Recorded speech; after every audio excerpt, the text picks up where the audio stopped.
I'll stay here with you until you make it through. I don't want to leave you here. Shit. Who'd have thought having a fucking happy time would have held me back? Hang on. If you're an orphan and you don't know who your real parents, does that mean you lost your real name?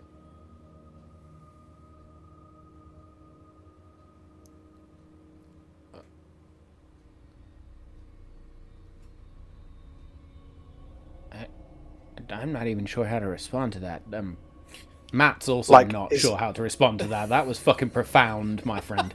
To Kami Ito. If you don't have a point of name... heroic inspiration, take one. Thank you. Amazing.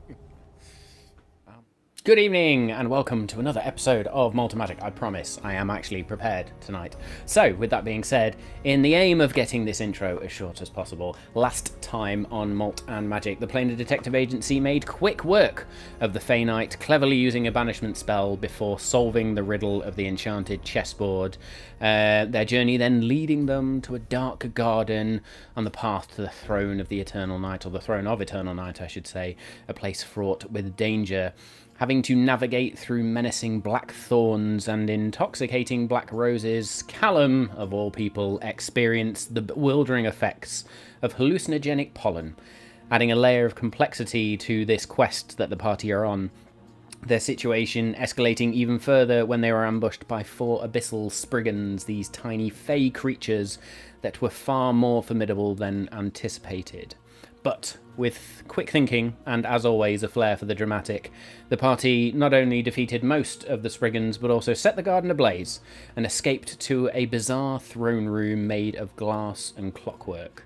Here, a clockwork fey presented a new challenge, asking for a secret or some information in exchange for passage.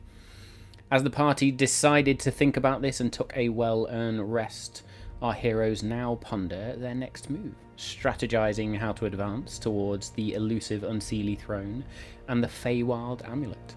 So, my usual warnings do apply. There will be adult humour, adult language, there could be some fancy combat, body horror, a little bit of horror in general, who knows tonight. You have been warned. Let's roll.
Hello!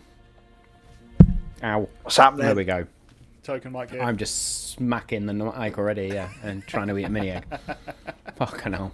The less It's been a people long on day, stream, folks. the bigger All right. our heads get. Yeah.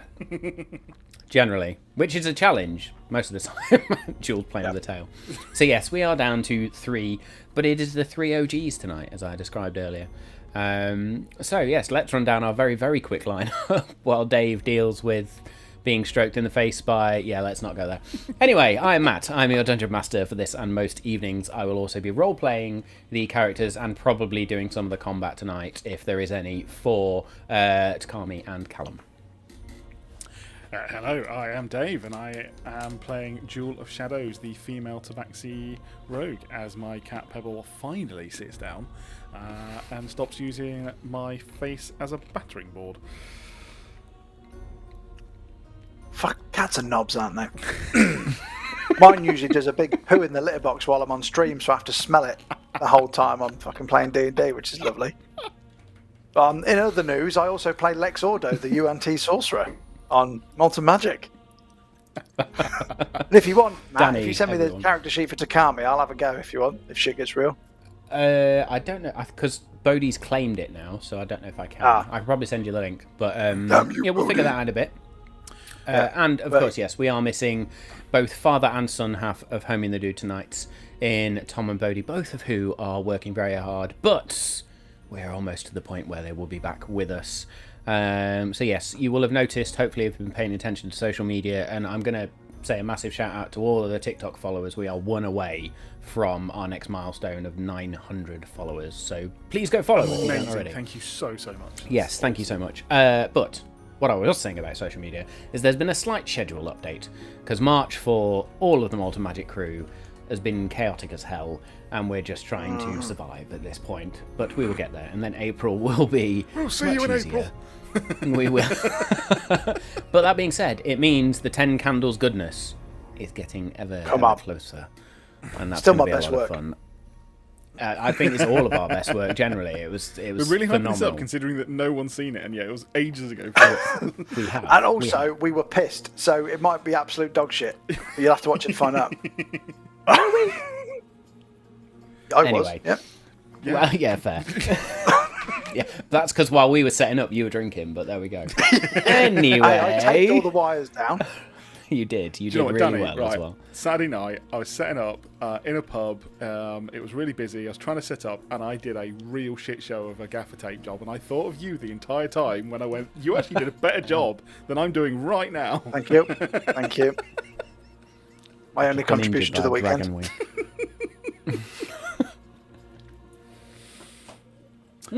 Oh dear. Right Play then. D&D Well, stuff.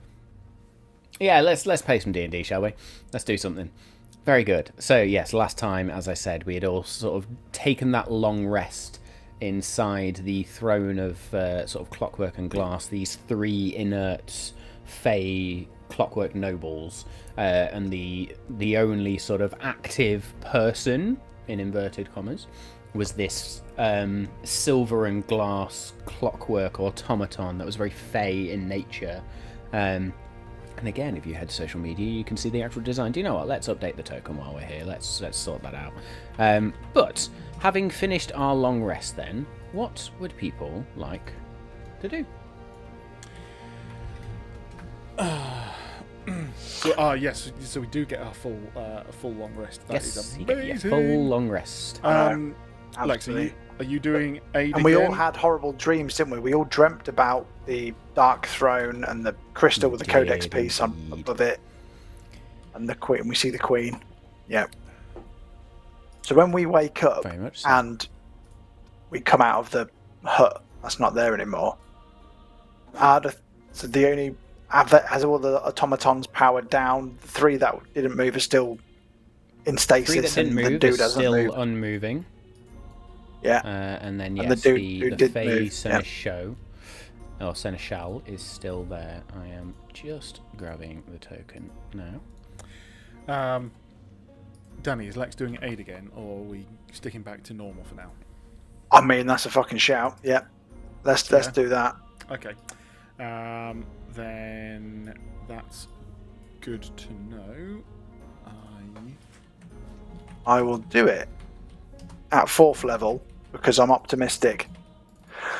So that's 15 points, maximum hit points added on to everybody.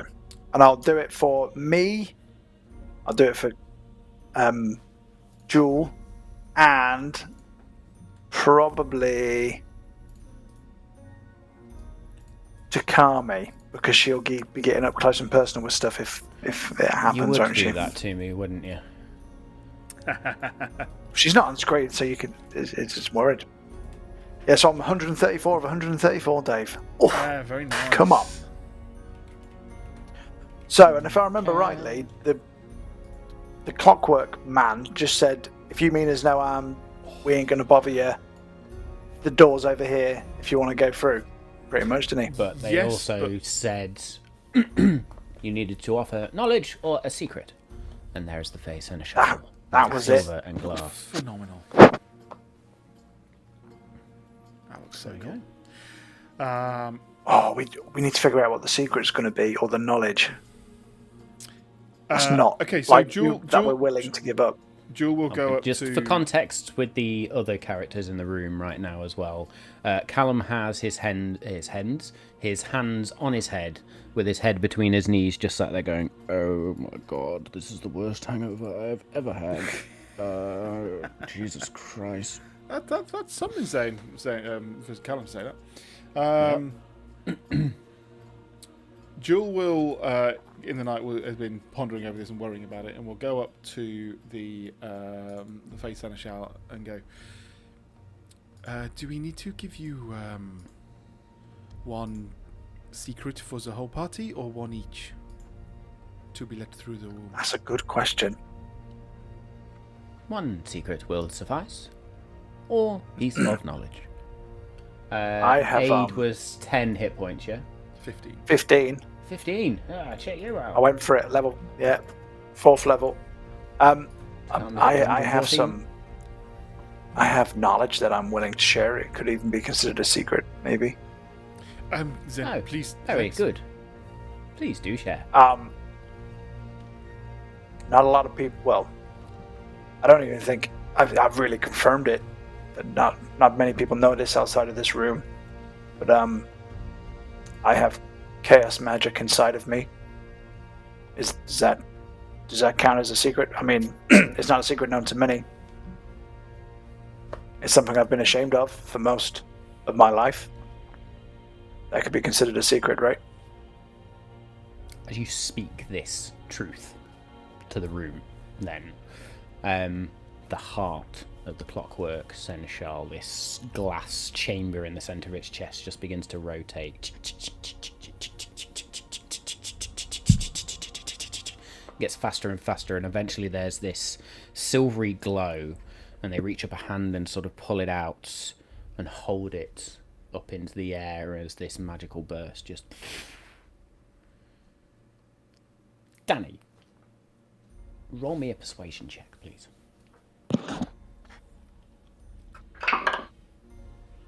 21. Oh, nice. Your knowledge has been measured. Your truth has been weighed. Your secret will suffice. Come on. And at this point, the Fae Seneschal just powers Let's- down that well- glass well- heart. Just Well done. And thank you, by the way. I didn't know that you were ever ashamed of it. Well, I was. It was part of the reason they tried to sacrifice me when I was a kid. And then I suppose growing up in Mechanus, when it's all about logic and order, is something I've had to suppress a lot. So I've come to terms with that. I'm okay with it. I actively use it. I mean, I still And have invoke magic it. if that helps, but sure. Yeah. Thanks. Thanks for the pep talk. Oh, you're welcome. I was honestly worried there wouldn't be enough, but it seemed to work. So I thought you were going to give away the god information, but yeah. shh, they might be listening. let's not reveal too many secrets where we don't want to reveal them, shall we, Joel? I wasn't going to reveal anything. Very good. I was going to say the gods exist. I'm not sure that's a secret. Well, I suppose it may be a secret with the whole... anyway, has anybody got any, I don't know, painkillers, rub mallet, anything? No. You're all amazing friends. Thank you. I'm okay. I mean, I was affected the same as you, and I feel absolutely fine. Make me a Constitution saving throw. And they said it. Natural 20 for a 28. Lex is perfectly fine as he wakes up. I rolled What a a time to 5. pull that out of the bag. My first roll of the night was a 5. So yeah, Callum's just So there when like, that "Ugh." magic went, did it open one of the doors? Essentially, as it raised into the air, it sort of hovered for a minute, and then, yes, we'll say it shot over to the door to the southern side of this room, which then just dissolves and reveals another chamber beyond, lit by torchlights. And then beyond that, you see a door that is open, leading into another chamber. What's up? Jewel will turn back to this figure and Which say, is shut down. "Hello, are you still? Hello, are you still there?" Nothing. Just the glow was gone from the chest as well. There's no sort of whirring of gears. There's no lights in the eyes that there were previously. Just nothing. Lex, is this normal? They're just empty now. Is this how Cog sleeps?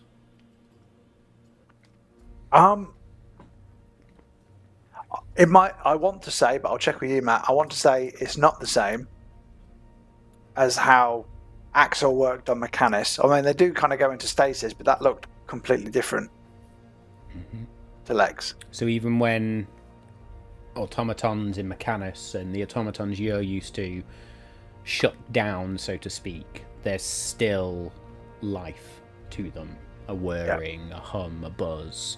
Some of them actually rest with their eyes open, so they still see everything around them. This is complete and utter shutdown. Yeah, this is like more akin to Rend on the ship rather than living Too soon. monodrones and stuff. Too soon? Indeed. God rest his soul. Don't say that when we get back to the crew. Yeah, these seem more like animated constructs rather than living mechanical creatures, if that makes sense. They are innately Fey. You can tell that by the design. I wonder if they were Yeah. created I mean, by the Queen herself. it is glorious. I'll get Cog to make a record of the design so he can take them back to Mechanus in case they want to get fancy. Cog sort of flutters out and scans. Like light just shines down and Cog flutters back into your coat pocket. Takami at this point sort of pokes Edgius awake. He says, I'm awake. And Takami then, so, door? Let's try it. Or Jules going to After you, darlings. Yeah, he's going to head towards the door. So is it the door? Did you say it was open to a corridor? It opens into this small square chamber, the immediate door that's dissolved, just totally gone. Okay. And then you see this small square chamber with what looks like a wooden door that is already open beyond that, and you get the briefest of glimpses into the room. And in that room, you can see it opens out into a wider chamber, but from your vantage point right now, you see that singular mirror and a ghostly blue light. no. It's been a good run. Let's head out. Fucking Feywild mirrors. What are we seeing, Gonna be darling? stitched up. Mirrors? Oh, I don't need to be That's seeing my the face doom. in this hungover. Is Feywild and mirrors a bad thing? Are they portals? Are they going to suck us in? They're going to show us stuff we don't want to see. Who the fuck knows at this point, darling? It's You're supposed to be our expert on the ground here. we're in her domain. It could quite literally do anything. Brilliant. Just Well, you help put forward, Edgius and together you and see I'll back Jewel up. So go on to Takami, pop the arms and legs and the head on. Hip Edgius bone sort of connect to affixes the his thigh sword. bone. And they all follow through after you then. Don't need any following through right now.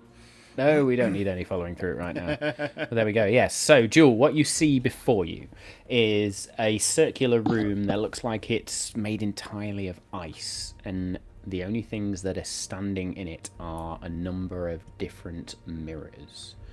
Yeah.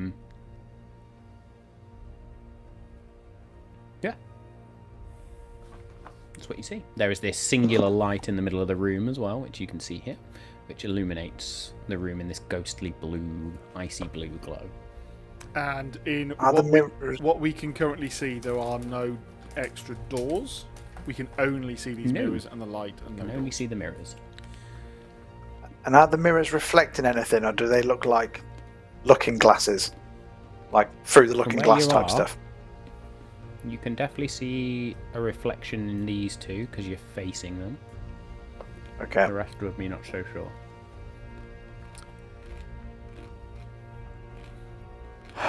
After you then, Jewel. We're going to have to just assume this is some sort of trick. Yeah. When you said the room's icy, as in the floor is ice? As in like a skating rink? Not quite. It's not difficult terrain. It's just almost looks like polished marble, but light blue, like ice, and then the walls are made. It's reminiscent very much of the Lord of Winter's domain. Jewel, nonetheless, will pop her claws out just to give her a bit more traction. And we'll move in. And we'll go up to the... we'll go straight up and investigate this light source. Very good. As you step into the room, that double door that was behind you reappears and seals. Cool. That's not ominous at all. Good luck, everybody. So, you're investigating the light. Make me an investigation check, please. We'll bring Callum in as well. So Callum's just go back there, holding his head. I will take that. 26. 26. Nice. As you look at this light, then, it is a blue crystal that just seems to emanate this blue light. There's no markings, no runes, no warmth. Purely a light source. I may say the wrong thing that I'm trying to do here, but I think it's the Eye of Clarity. For the life of me, I can't remember where it is. But I believe there really does need to be a search feature in this. Eye of Clarity, there it is. Can I look around the room now and see if there are any illusions or hidden messages? I can make another investigation check because I wasn't looking for that before. Okay. Would you like to use investigation or perception? Makes no odds to me. So perception actually sounds good because I'm now standing in the room and looking around. Yeah. Okay, make me a perception check, then, please. Natural 20. Natural 20. You see that all of these mirrors, as you look around, depict you and reflect you and your group.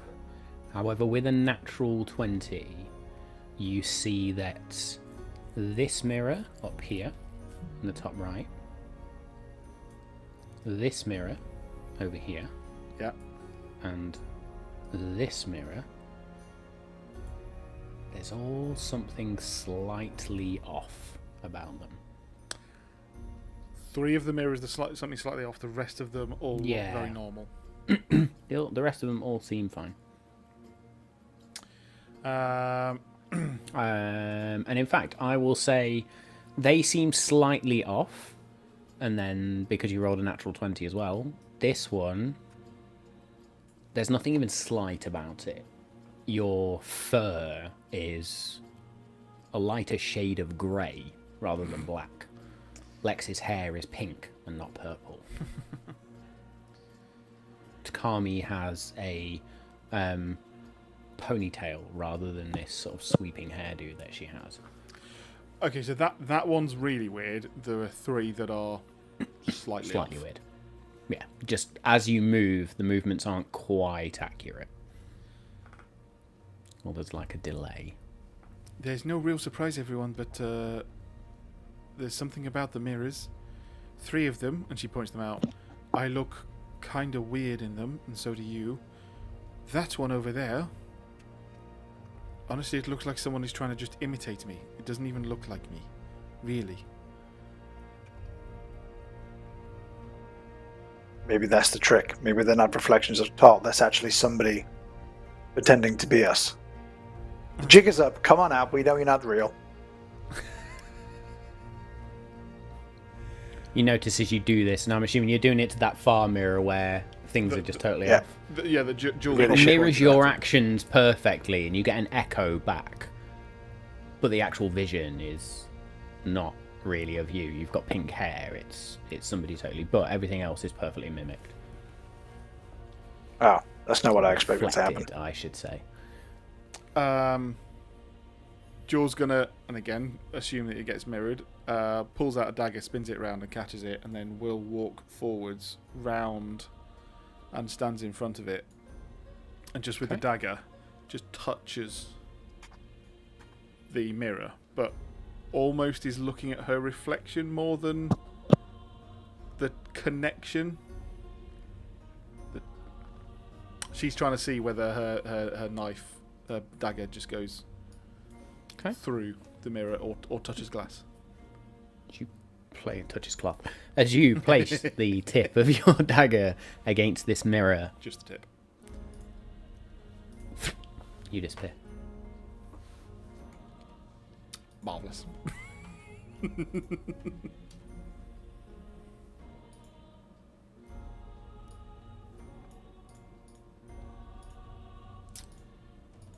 I was going to say, do I end up anywhere? You will do when I can sort shit out, but So, you didn't touch anything to go through it? Yes, my dagger touched the glass. Fuck. Yeah.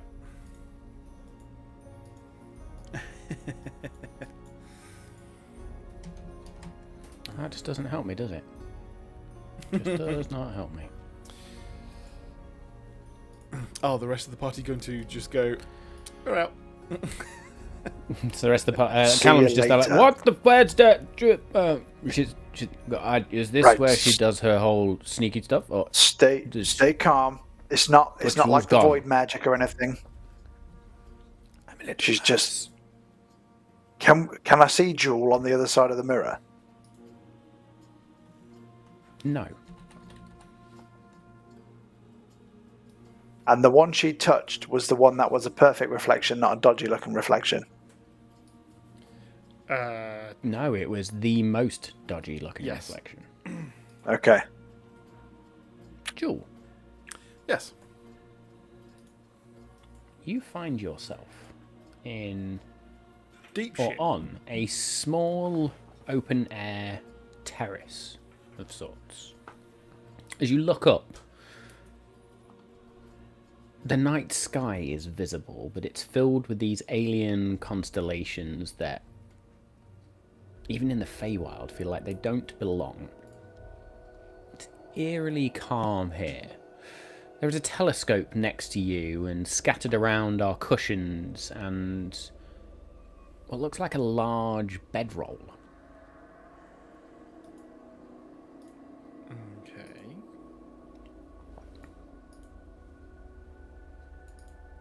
You said it's sort of like a... Did you say a balcony, or was it just more a Terrace, yeah. terrace? Okay, so looking up, I can see the night sky. Looking... Is there a wall, a parapet, something I can You look can over? see sort of, as you look down, it's almost like you look over, and you're clearly at the top of some form of tower, but as you look down, it just descends into fog and mist, and you can't see the ground. Okay. What you do see, however, is a door down here. Okay. But do I see any of the goppeldangers? Doppelgangers. Doppelgangers. You see nothing. I see You see no other people, no doppelgangers, not your party. Yeah, she sort of does a 360 spinning around, like looking for the mirror, and be like, shit. Okay.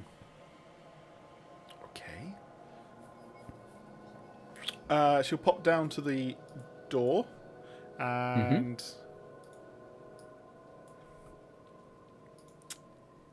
in a little bit of haste, we'll just try and open it. She won't actually try and check anything. Door opens, revealing a corridor beyond. That was way too easy. Okay. Looking back up at the stars before going through, does it remind her of the Astral Sea?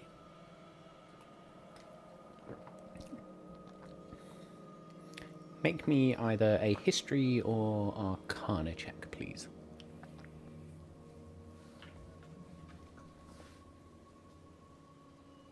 History.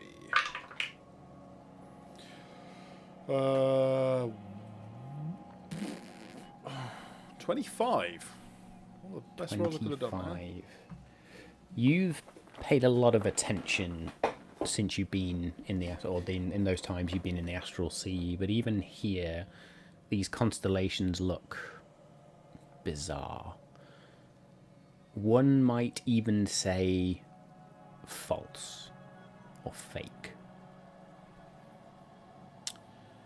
Before she then goes through, she looks back at the telescope and looks up kind of where it's pointed in the sky and like, bites her finger, bites her paw, and she's like, oh, go on.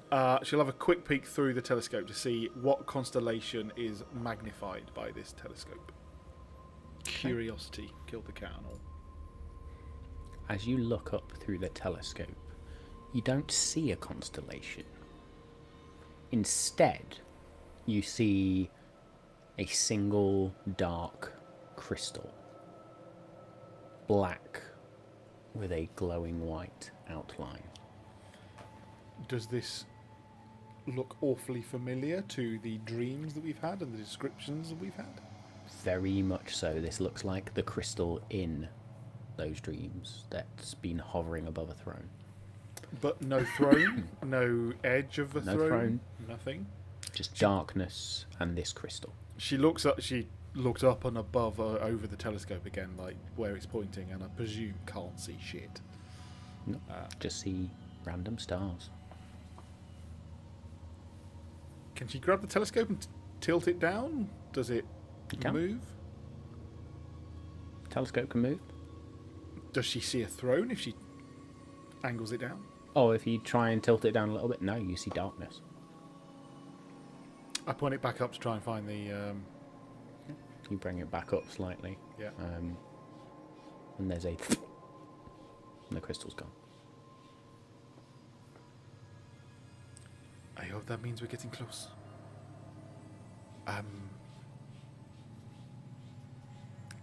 Shit. I'm going to wait a little longer before if the rest of them come. So she's going to go next to the door and then just wait 2 minutes. Okay. See if anyone comes through. Lex, what are you doing? Bearing in mind, you know none of that just happened. Yeah, I'm torn between going in after her to see if she needs saving or trying to get her back from this side. So I've established it's not like the Void, because it doesn't look like the Void magic where people disappeared and they were like about to die if they stayed in there too long. Now that Jewel has gone, has Jewel disappeared from all the mirrors? Yes. Even the one she went through? Yes.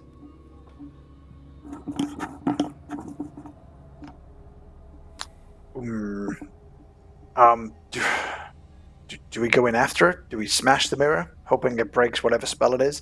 I can tell these aren't portals as well, can't I? I don't know, can you? Yeah. So, I know what a Feywild portal frequency is. So, this wouldn't be a portal frequency. Arcana check then, please. Ooh, dirty 20. Dirty 20. They are not portals. Not planar portals. I think we're going to have to... I think if we win as a team, we lose as a team. We cannot separate. I think we're going to have to go through. And I will... After you step up. I will grab Takami's hand, who will grab Edge's hand, who will grab Callum's hand, and I'll touch the mirror. This is all very forward as you drag the rest of the party along and literally string them along down to this mirror and place your hand against it. And as you place your hand against it, you feel Takami's hand leave yours. You disappear. Shit. I thought they'd all come with me. Well, hopefully they all follow. In a room or on an open terrace next to a telescope with a number of cushions around. And as you orientate yourself, you then see Jewel stood by an open door, just sort of with her arms folded, I imagine, and her foot tapping on the floor and the tail just flicking around as cats do when they're impatient. Oh, I thought you would be dead. That's good. Hang on, are we dead? Are your legs? How do I know that you are Lex? I saw you licking yourself that time. And I promise not to tell anyone. Well, I guess you still haven't told anyone, technically. You better not have done. Nope. On my honor. I mean, I could have told the Clockwork guy, but I didn't. I would have murdered you on the spot. Yeah, so it's me. I saw the crystal. You know, the thing we're looking for. I saw it in that Yeah. telescope. Where? Well, in the telescope. But it's gone. Like, I looked back and it was gone. But I hope that means we're getting close. Are the rest of them coming? I mean, I was hoping so. I grabbed everybody's hand and touched the mirror, but it's just me who came across. Okay, lovely. So what, are they just going to leave you to it? Takami appears. Oh. What the? Oh. Hi. Hey, Takami. The rest of them coming? We're not dead. Are we not? Oh. I mean, honestly, who knows with Edgius and Callum? Like, hey, maybe we should all just lie. Edgius. Maybe we should all lie on the, on the deck, just like we did, just to freak him out. Oh, put our head on the cushions and look up at the stars. I was thinking more of looking like we died, but. Oh, but as a joke. Yes. That's cruel. That is cruel. Okay, no. Other time. I kind of like it, but yeah, needs must. And at this point, you just hear this as Edgius and Callum decided to hug and jump through the mirror together. And they like appear and drop 2 feet in front of you. They're now merged together into one super being. Just holding each other. Of course. And just, and Callum sort of lands on a cushion like, oh, well, it was soft landing at least. As Edgius is there on the stone floor like, Actually, as you two are already on your ass looking straight up, what do you see? Can you see any recognizable patterns, clues? The stars did not look like anything to me. There's a lot of stars up there. Oh, God. And Callum just sort of sits up. Do give it a... He was so melodramatic at times. I mean, he literally cannot be winded. I don't know what the problem is. I've given up asking, but and Takami looks up at the same time as well. Like, they're weird. There are no constellations that I know of, here or the Astral Sea. No, indeed. I mean, that they don't even make sense as constellations. To catch the rest of you up, I saw the crystal we're looking for. I saw it in the telescope, and then it vanished. So I'm hoping it means that we're getting close. But I could only see it in the telescope. Grab it? Yeah. Oh, I get it. I get it. It was weird. It was an illusion because I couldn't see it where the telescope was pointed. So, come on. There's a door over here. Before we go, can I, instead of looking at them as constellations, can I look at them as if, do they produce any symbols, any runes, any writing, the blueprint of a maze, anything like that. Morse code. Make me A massive perception schlong. check, please.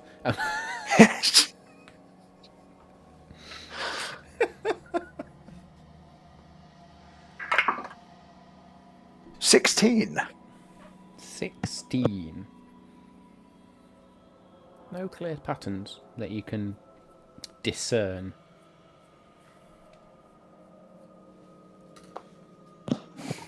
Well, that's my idea. Just hit myself with the fucking headphones. After you, Jewel. Fine, let's go. She's going to start walking down the corridor. Excellent stuff. You follow the corridor down and you are in this dark corridor. There's no light here. You have to rely on your dark vision. I've just spotted a bit of the fog that's failed. Anyway, let's move everybody into the corridor so we don't have to pay attention to that. Oh, Aegis was vibrating against the door. Oh, that's Takami's vibrating against the door. And Lex. There we go. So you're all in this corridor. As I say, sort of bends round and bends again, and you see it descend further to the south, Jewel. You follow around, everybody follows you. Is there anything I can hear? Can I see any light coming from anywhere? Make me a perception check then, please. Oh, some fucking good rolls, which are going to be absolute dog shit when we get into a fight if we have to. Perception 29. 29 perception. There's like the strangest of ethereal whispering. Faintest as well.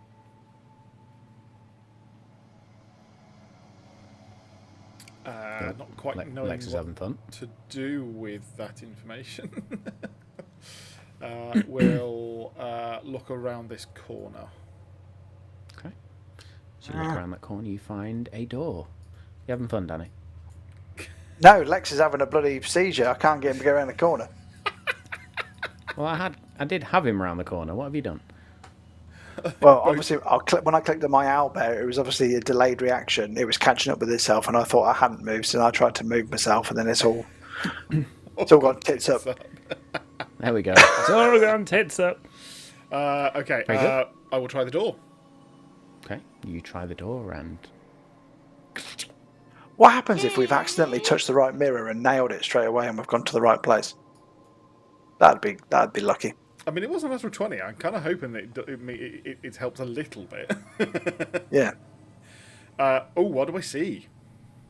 In here, you see a dark chamber, and across the floor are skeletal remains that are almost embedded into the floor and form part of the floor.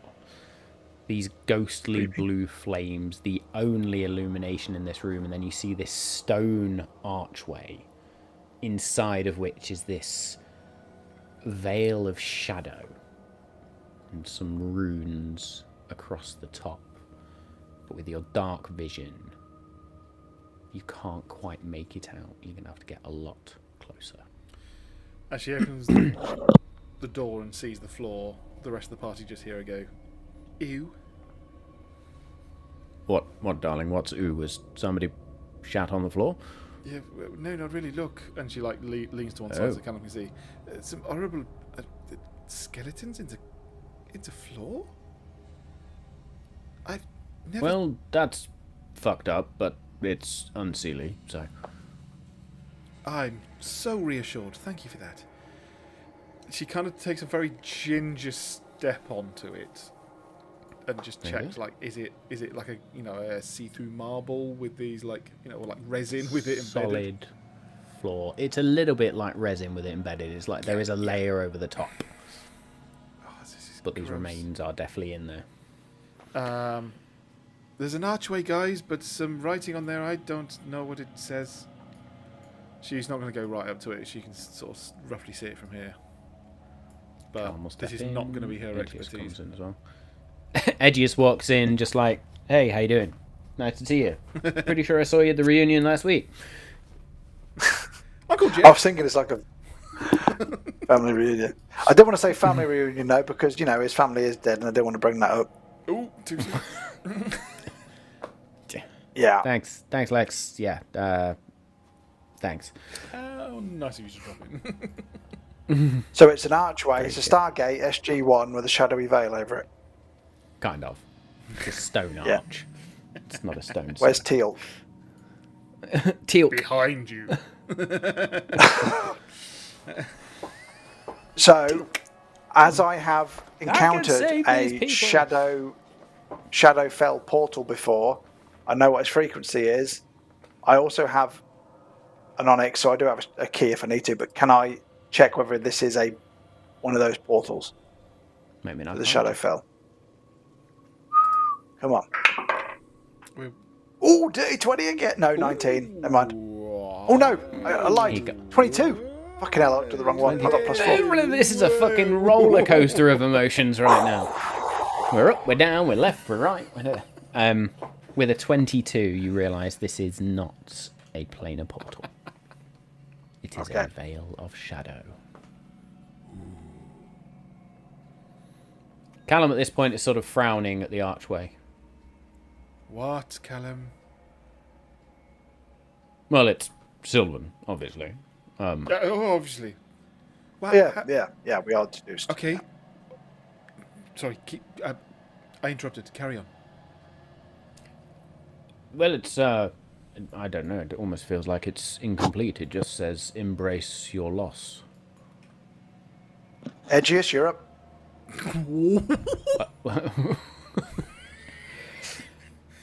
Wow. Oh, wow. Really, Lex?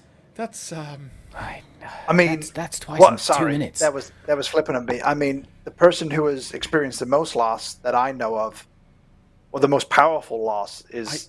I mean, just twist that dagger. Oof.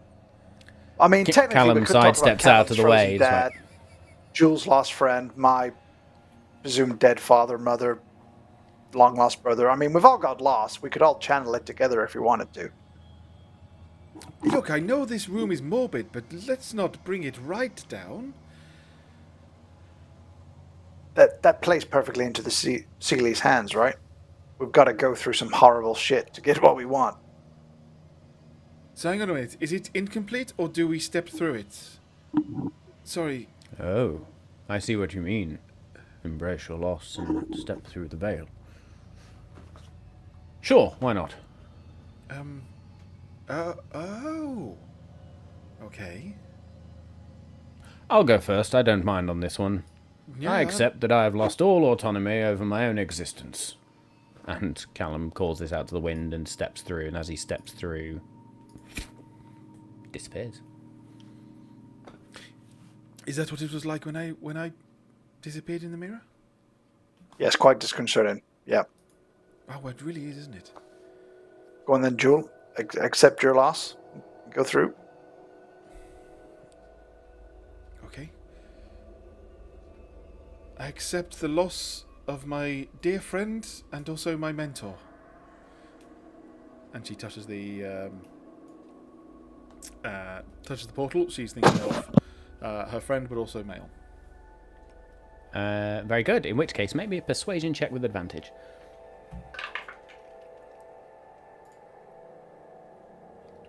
Persuasion. Ooh. Oh, yeah, no, with advantage. Thank God for that. 17. 17. You step through the archway. And disappear. Edgius is going to turn to Lex like, why are you making these noises? It's like you're literally moving my arm up and down. What's going on? Sorry.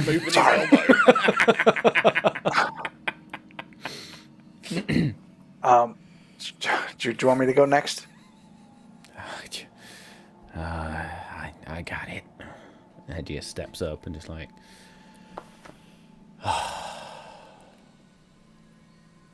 I've had a lot of losses.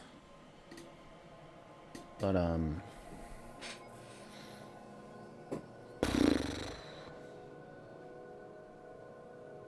none more so important than my wife and child. And he is going to step into that portal. I will roll for Edgius.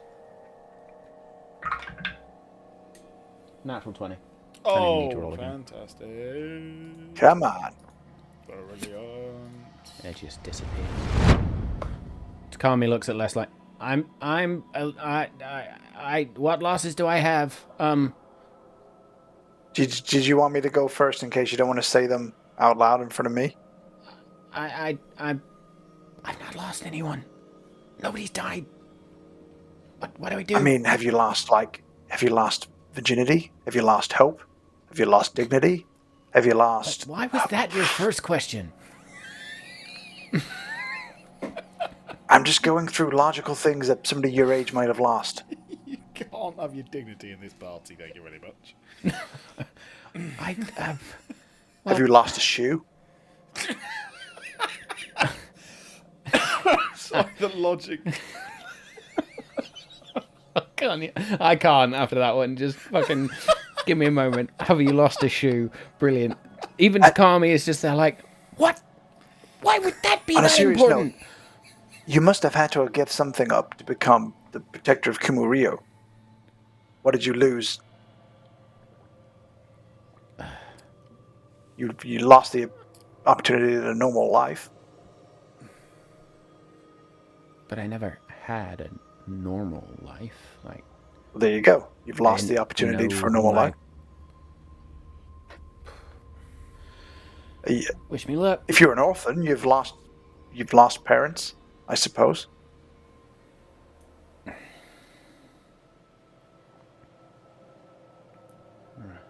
Maybe a regret, then. And she just looks at this portal.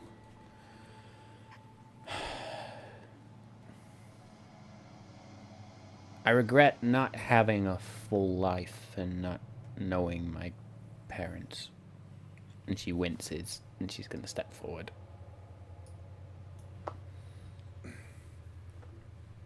Danny, roll me a d20. An 8.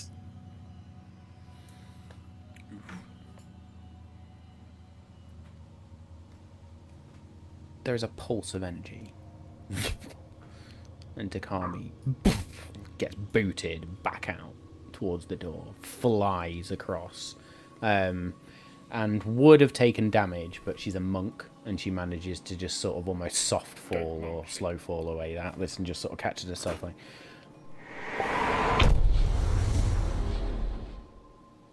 That didn't work. I don't think that was enough. I don't think a regret is a loss. Fuck.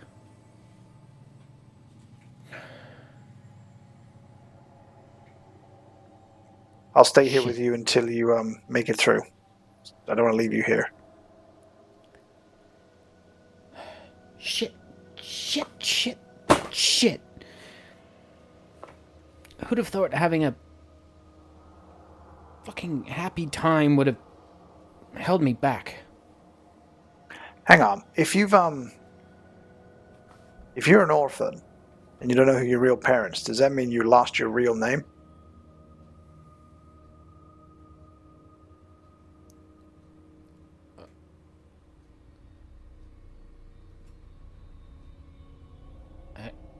I'm not even sure how to respond to that. Matt's also not sure how to respond to that. That was fucking profound, my friend. Takami Ito. If you don't have a point of name... heroic inspiration, take one. Thank you. Amazing. I was given this name by Sensei Matsumoto. There we go. You lost your birth name. Oh shit. And you can see she's really deeply puzzled by this. That means the Fae don't have power over you because they don't know your real name. That's some fucking... She looks directly into your eyes. I honestly, I could kiss you. And she looks to the veil. I don't know who I am. And steps in. Roll me a d20 with advantage, please, Danny. I like the fact that I've now given her an existential crisis. Sorry. Yep. 13 was the best I got. Edge is going to come up to you later like, what the fuck did you say to her? She's damaged beyond all 13. repair. She disappears. Lex now shows Lex. his true side of being the BBG. Turns Room into by Klein. himself. Again. What? How much have would I that lost? fuck Bodhi up? Just how much would that fuck Bodhi up? In the past Lex for been fucking Klein 9 this whole months. Just like, hey, bitch. Lex just final battle stabs him in the back.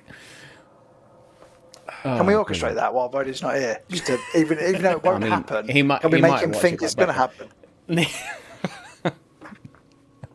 Very good. Right. Lex? What has... Thinking about... I was going to say something trivial I'd lost, or a bit more trivial, but noticing how Takami didn't get through the first time, I'm going to have to think of something a bit more meaningful. So I'm going to step up to the plate. What, And like I will- losing a shoe? Yep. Yep. Thank you. Arguably my favourite comment of the night. Clip that. I will... Brilliant. I will step up to the plate and I will say, I've lost all hope of ever seeing my brother again. Try and step through. Mikey Moses. Make me a persuasion check with advantage.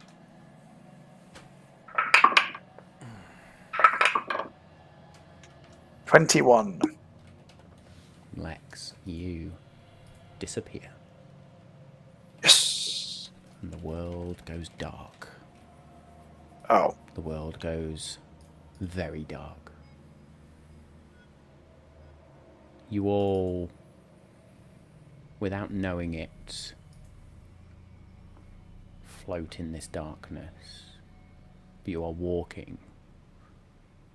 And eventually then there's the dimmest of lights. And you begin to see fog. Fucking hell, that's so cool. But I need to... In fact, that's right. got Everybody's moving vision... Everybody's vision is halved in this room. Okay. Dark vision, everything is halved. Yep. Normal vision and dark vision, okay. Just double checking Callum's. So Callum's got mine started dark vision. is, yeah, That 60 should feet, so be- 30 feet. 30 feet. So what I am going to do then is turn off Takami's light and turn off Edgis's light.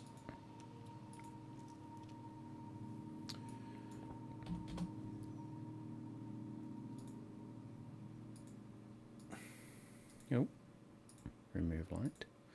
And then Jewel should have 30 feet. Oh, There we go. sweet. That should do the trick as we zoom out now. Now, we may have already seen some things we were not meant to, but it's Yeah, fine. really. So you step out of this stone portal and I'll sort of put you in the order. Callum is up front and Jewel, as you step out, Callum just turns and places a hand over your mouth.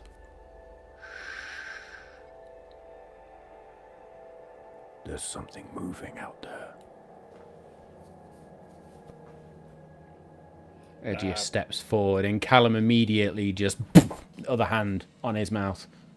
I don't care what it is. Shut the fuck up. Don't say a word. Can I make a perception check to see if I can hear where this thing is? Make me perception checks then, please. Hawking ace. Seriously, I'm going to roll like absolute dog shit when we get into a fight. 27. 27. You hear what sounds like heavy lumbering footfalls. Two sets. To the northeast and to the northwest of where you are. If Cog has true sight, would that also be affected by this fog? Yes. Cog only has Okay. 60 feet of true sight. Jewel So- will use hand signals with Callum and we'll just point out where she can hear. Yes. Her ears are pricked up, similar. and she will then, just to really piss everyone else off, put her hood up so that she's then also difficult to see. Very good. Callum looks and is like, if I didn't have my hand on your mouth right now, I wouldn't know you were there. But seeing as you're doing that, can you, like, look around? She will therefore hunker down, go onto all fours, and then very slowly walk forwards to see if she can see these individuals. She's going to be like a slinky cat chasing a bird. Really Let me low stealth to check the ground. them, please.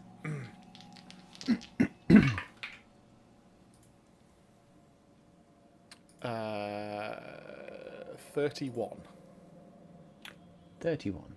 Very good. When I sort my shit out. That one. And then... Okay. We'll say that I'm using the Veil Weave Cloak advantage here, because it makes me hard to disadvantage on any perception checks to find me. So it gives me advantage on stealth checks, and yeah, I have thankfully an insane stealth still.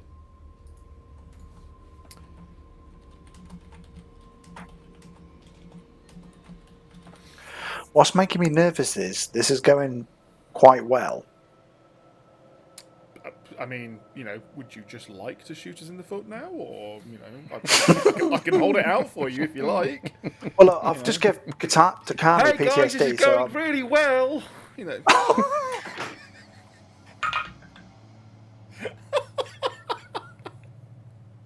first sign of trouble, I'm chucking my shoe.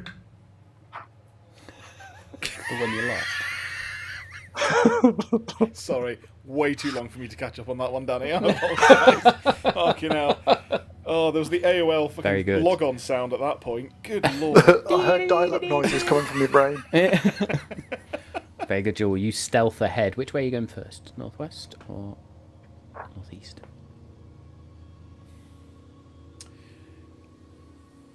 Are we talking like a significant spread from where she was initially looking? So I was thinking to move straight north and see if I can then see each of them, or if it was quite a spread, she'd go towards northwest first, if that makes sense.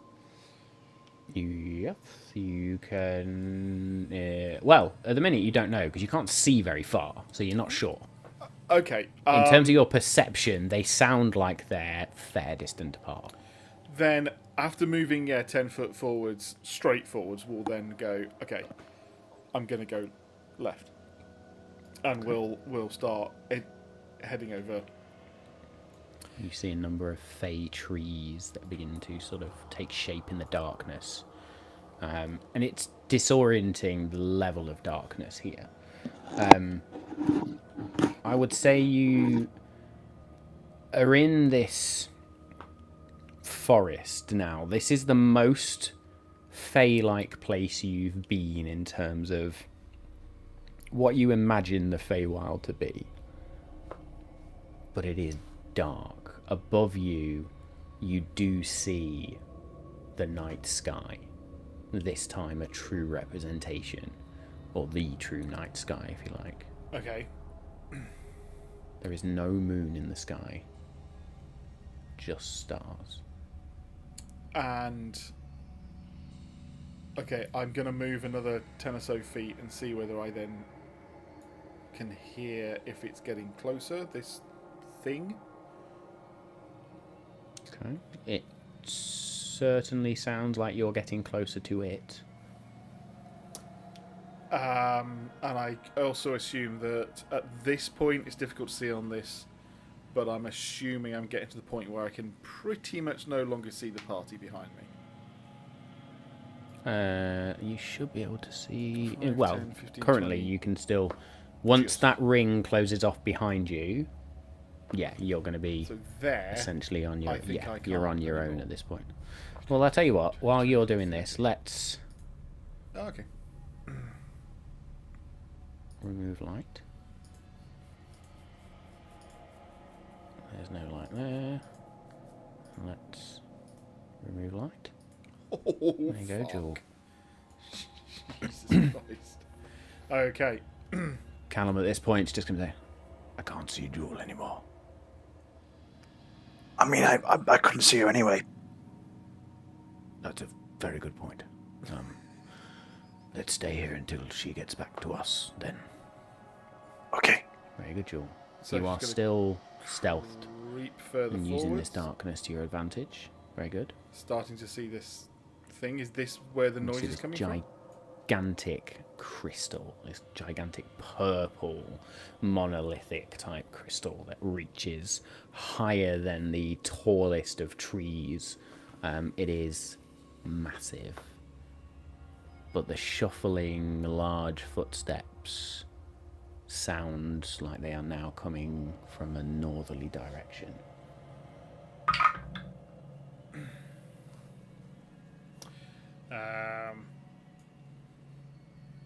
You want to try and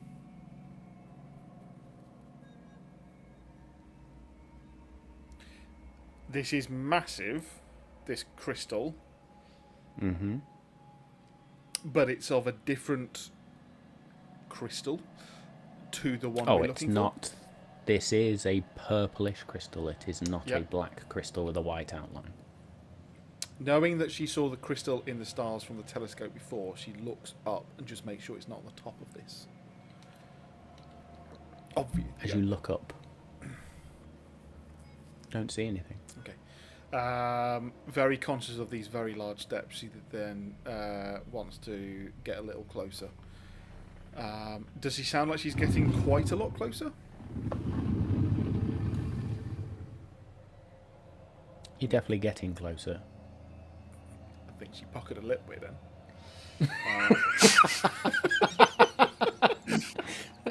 Little bit of poo. Little bit of poo. Little bit of poo. So we'll get to about there, I'm going to guess, and probably start to twig what this thing is. At this point, as you get closer, you start to see this gigantic set of feet that lead up to this grotesque body. Make me either a nature check or an arcana check, please. In nature, I think is probably the better one. Well, not the better one. It's just more in fitting with her. Nature 14. I'm not actually going to get this close. I'm just going to move it so that we see this ridiculous individual on the screen. Fuck me. I'm going to stay like 15, 20 feet away. Yeah. So you see this twisted creature. It has, despite the image there, well, in fact, the image does slightly portray it. It has one intact eye, and the rest on this, like, there's just these weird. They're almost like suction cups or wounds or just orifices across its body. It is hideous. It carries this gigantic club. Looks like it's made of stone, and you can just hear its subtle breathing as it begins to stomp awful. around again. As she catches a bit of that breath on the wind, she's like, ugh. And it does stink. So she's going to stay back down here.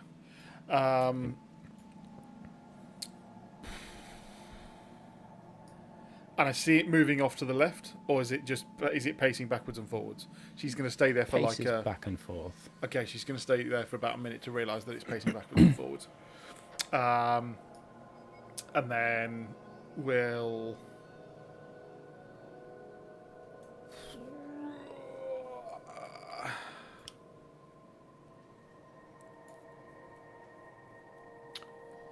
She knows she's gone northwest at the moment. She wants to then turn east and try and go towards where she thought that the other one was, and just cut straight across.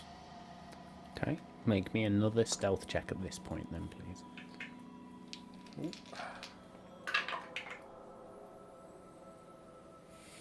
26.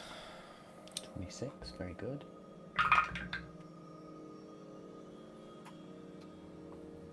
As you begin to step off,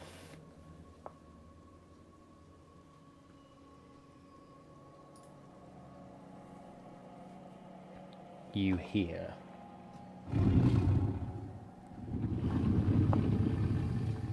and then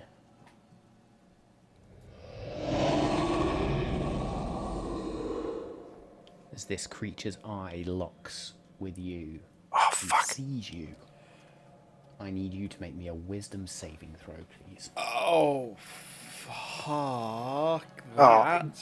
Whenever you say wisdom saving throw, I always panic because you know it's going to be something bad. It's also going to be a very terrible roll and never come out well with a 9. You are going to take 1 million. I don't know where that went. We'll say it's a 1. I'm going to use my heroic inspiration. I've had it there for a while. I'm going to use it again. There we go. Use it. Not again. Use it. That's better. Dirty 20. Fucking hell. Well done, Dave. As this eye locks with you, then there's a moment where you feel your body almost like it wants to shift and change, and you just manage to shrug that off. You've got 6 seconds to do something, and you see this creature, even through the darkness and the gloom now, you see it begin to lift a stone club. Have you ever seen a cat try to run on tiles very quickly? So if you get that impression, that's kind of what's going to happen now. So you're gonna fuck, and then what are you doing? In the true fashion, instead of trying to go east to do more investigating, it's just get back to the group now. Not quite realising that she may just be a trail straight back, but yeah, she's going to try and get back to the group in the same way she came. You can tell me whether that is going to be an issue. I'm going to say, because of your feline agility and everything like that, you dart off. Make me another stealth check, please. If I'm moving at pace, is this now technically at disadvantage, therefore a normal roll? I like that reasoning, yes.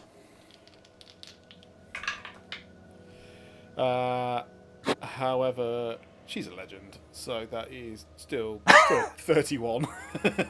And modest. This creature, I'm not going to lie, has got very, very high perception, but as you dart off into the darkness, it loses sight of you, but you do hear it slowly lumbering after you. You head back towards your party then. And what I like about this is you couldn't actually see where they were, so that was brilliant. You actually went a totally different direction. Absolutely brilliant. It was like straight back, and then basically on the peripheral, she was like, shit, and kind of does this, like skidding back, and like, you know, skidders to a halt in front of Edgius, and then stands up and says, "Oh, shit! What did you do? What have you done?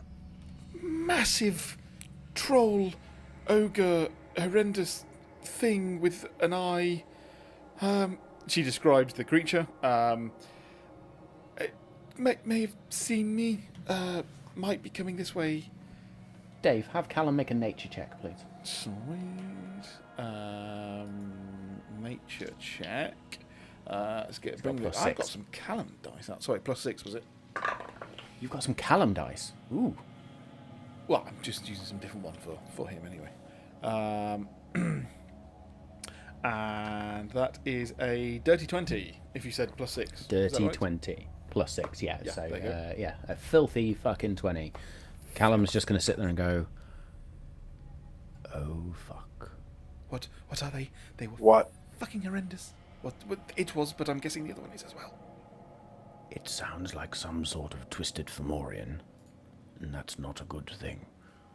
Great. What's that mean? What the hell does that mean? What's it? Does it have a weakness? Hide? Hide. Great. Guys, hide! Go! Move! Hide. What I Right, will let's turn everybody's do- light back on. What I will do is I will lay a trap before we go and Okay. hide. So in the direction Jewel just came from, I want to cast a time vortex. Okay, now. So what'll happen Okay. is when the creature walks into it, they have to make a wisdom saving throw or be affected by it, and it's one of you roll a d10 to find out what happens. Okay. Okay. Nice. Where would So- you like to put this? If I put... how big is it as well?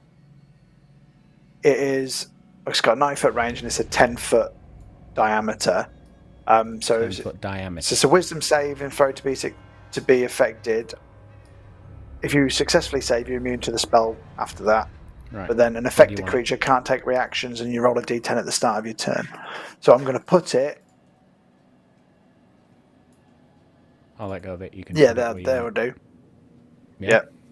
So you put that Yeah. there. Are you concentrating on that? It's concentration for a minute. Yep. Interesting. So you very quickly do that then as sort of a reactionary sort of thing to calm me at this point. It's just going to be like, okay, trees. And just darts over here, and she is going to sort of duck into a tree. And she is going to make a stealth check. Danny, please roll me a d20. And this is where I need Ooh, those. 18. Get rid of the keys. Don't need them. I'm not driving anywhere now. I'm going to hide in the trees near to where I cast it. Yeah, Jules gonna keep an eye on head it. for the same tree because she saw that when she was darting back. But she's gonna jump into the tree and go up onto one of the bigger branches. But she will say, "Lex, do you want to go up here?" And she will like leave her hands down to try and like lift you up. So, Takami got an 18, yeah?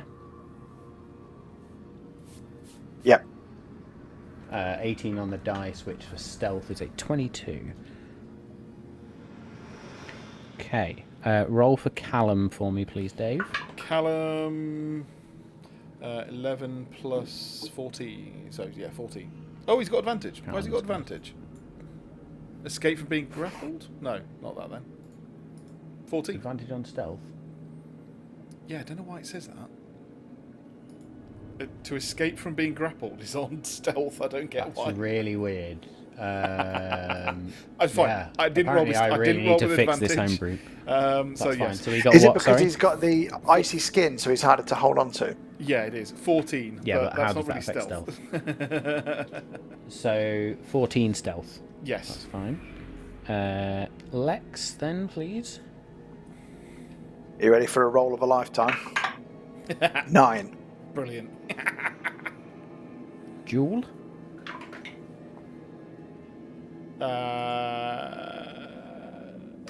Technically, if Jules helping me into the tree, she's helping me, right? So I get advantage. I'll allow it. Once. Never mind. Oh God in heaven. Anyway, another 31. 31 Fucking hell. for Jewel. I rolled worse, so let's stick with the 9. Edgius rolls a 10, and Edgius is just going to be like, shit, and tries to hide behind this stone thing. He just sort of turns his body on the side, just like, where did you all go? His mohawk's just poking above it. Yeah. Joel looks like part of the branch now. Oh boy. Good. The creature comes... My tassel loaf is just hanging out the bottom of the tree. wandering. Yeah. Your overcoat, just the bottoms are just. Is this a visible spell? Well, let me read it to you, and I'll tell you. Yeah. I should have done a wall of force. I'll tell you for why. The spell destabilizes the flow of time. So I create a vortex of temporal fluctuations that are visible as a spherical distortion. Fuck. Ah. It's foggy though, so I'm hoping for the best. So the creature is looking for Jewel, but comes up and sees this weird distortion. We're going to have it make an intelligence check. Be a dumbass. Touch it. Touch it. It's a natural 20 Oh, fuck. for a total of 20. So it sort of steps round and then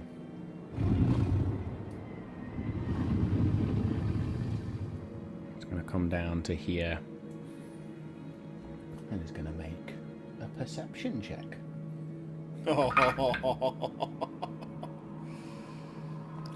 I shit you not. I could only have rolled one number to have made that any worse. You're already 2. But it's still a 12. Oh, still sees someone then. As this creature turns and looks around in a circle with that strange breathing, it first of all sees something over here in Edgius's direction, and then also continues and sees something, Lex, in your direction, and at that point you're going to hear that strange roar again. And I need everybody to roll initiative, Oh, please. here we go. So Lex rolled a 14 and Takami got a natural 20. Oh, Hang on, bear with. fucking rolling that So, out. Takami got a natural 20 for a 24. Lex got Lex what, got sorry? 15. 15. Well, 15 on the with the pluses. So my creature was that. I'm gonna roll again because I can't fucking read it. Okay. Okay. That. Callum. 21. Boom. Hey, Cal.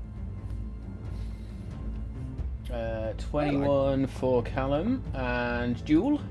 20. 20. Dirty And 20. then we just need to roll Edgius, which 11. So our order is Takami, Callum, Jewel, Lex, Edgius. Takami doesn't know that this creature's spotted anything right now, so it's just going to sort of just stand there and not sure what to do. Callum, Dave, would Callum know what's going on? He had a fairly good knowledge of this creature, didn't he? Yeah. So I will say in which case he knows he can see it preparing for an attack then. Yeah, yeah. Oh, hang on a minute. I need to long rest him. Sorry. Let me just long rest him.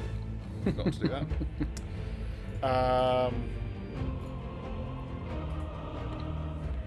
Yes, make sure everybody's hit that long rest button. Yeah. And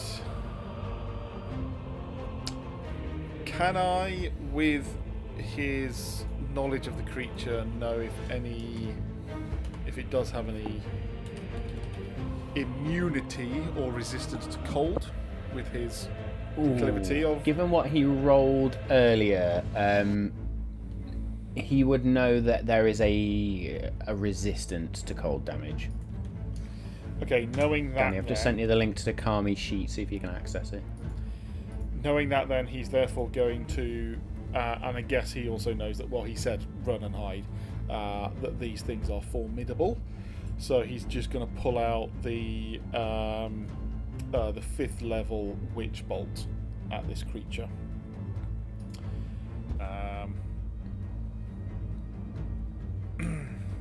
Yeah, so that is a 14 to hit. So as this crackling beam of energy just lashes out, catches this weird twisted hide of the creature and almost just arcs off and rebounds off. Does not hit. Okay. Anything else on Callum's turn? I'm guessing he can't bonus action hide now, but he's now therefore. He could bonus action hide. He's cast his thing and then he's going to go, oh shit. No, I just don't. So think, he I could don't climb think he further has up the into the- ability to do that, does he?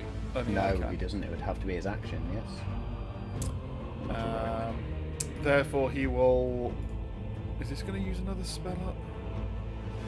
Oh, it is as well. Oh, so he can't do that anyway because he can't do 2 spells. I say, he's tried Witch Bolt. No bonus action. That's it. Yeah. So he's like, oh fuck. Oops. And if that's the end of his go, Yeah. Jewel, it's over to you. You are hidden, so you do have advantage. He's kind of looking straight at Lex, though, is it? It's currently now turned. Yeah, no, it was turned looking at Lex. Yeah. Okay.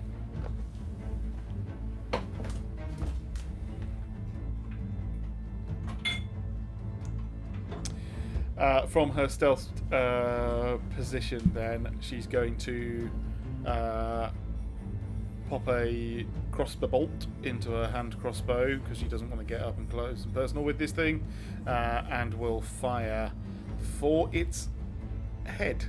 I was going to say eye, but she's not going to be that accurate with it, I don't think. So she's going to go just straight for the head. Okay. Roll to hit, please. She's got advantage because she's hidden. Yeah.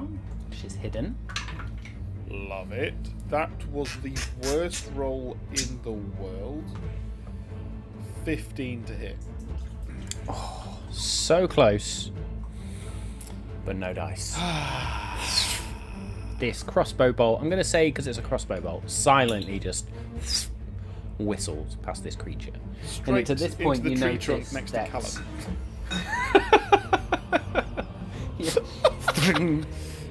It's at this point you also notice that not only is sight muted, but sound also doesn't carry as far as you thought it might. Cool. Anything else on Jules' turn? I don't know whether. Do you know what? Bonus action hide.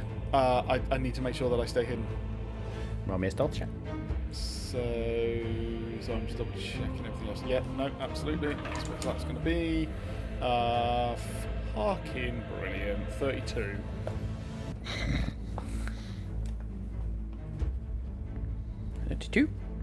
Very good. Anything else on your turn? I think that's it, isn't it? No, that's it. Not definitely not moving. Very good. Lex, then.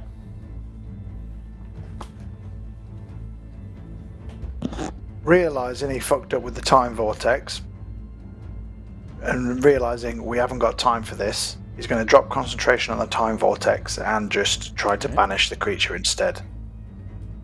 Interesting. Very good. So if I cast banishment, that's a charisma 18 saving throw from you, please.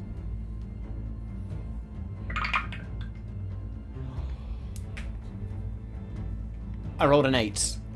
-1 for 7. Boom! He gone! And because it's a fey creature, they will not come back after the minute. So you hear a cut-off sort of breathing sound as it just... Oh, that is absolutely fantastic and so OP. I love it. Eddie's just going to peek round. Do I move? Hello? It's okay! I've saved the day! Guys, quiet! Can Jewel listen out for the other one? Make me a perception check then, please. What do you mean the other one? Lex just... What do you mean the other one? 22. You can still hear the shuffling of those great feet to the northwest. And you also now hear something else. Smaller feet moving. 10, 15, 20, Something else coming. 30 to there. As my bonus action, I'm going to convert some sorcery points to get a 4th level spell slot back, so I can do banishment again in a minute. Okay. Well, you are now concentrating on banishment, and we are still in combat. Shit. I've taken a little bit of a liberty there just to keep us in combat to show you that this creature, basically, it's going to miss its next turn because it's, well, on its turn. Yeah, makes sense. Looking around. Edges at this point is just going to be there like, okay, hide. And he's going to stealth again. That's an 8 plus something. 6. So it's better than last time, but that's a 14. Pushed his mohawk down. Very good. Okay.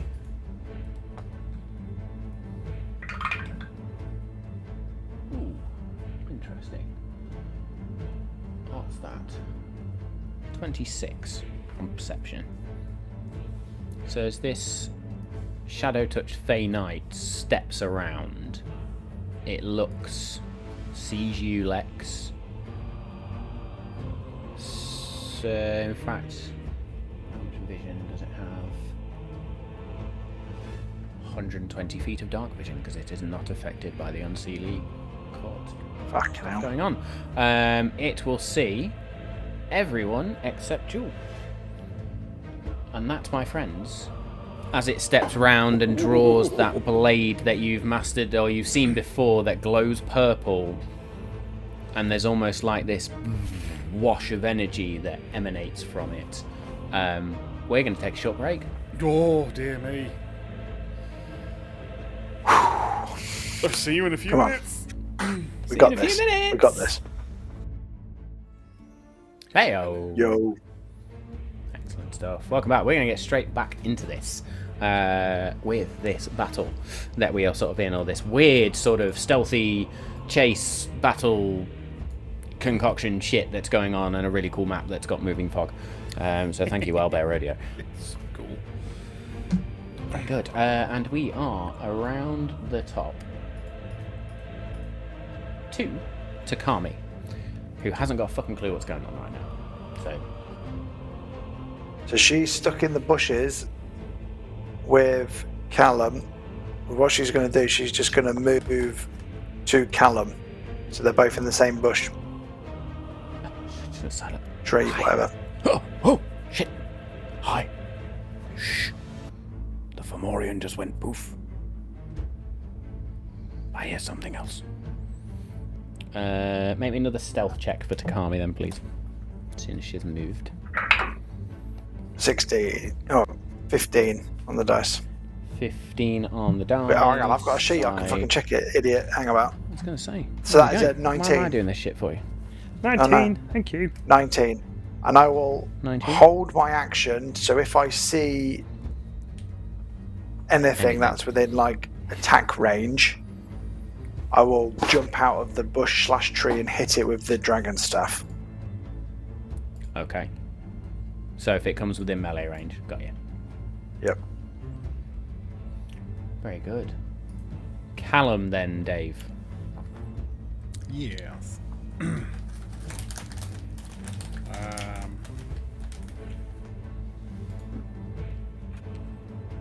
The limit of Callum's vision right now.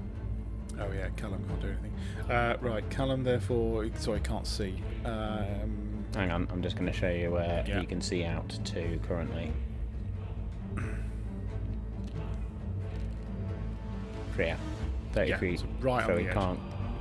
Yeah. The merest potential that there's something else coming, then he's going to do. He's going to cast Mirror Image, Nice. and In that moment, he just goes, This is going to look weird, but trust the process.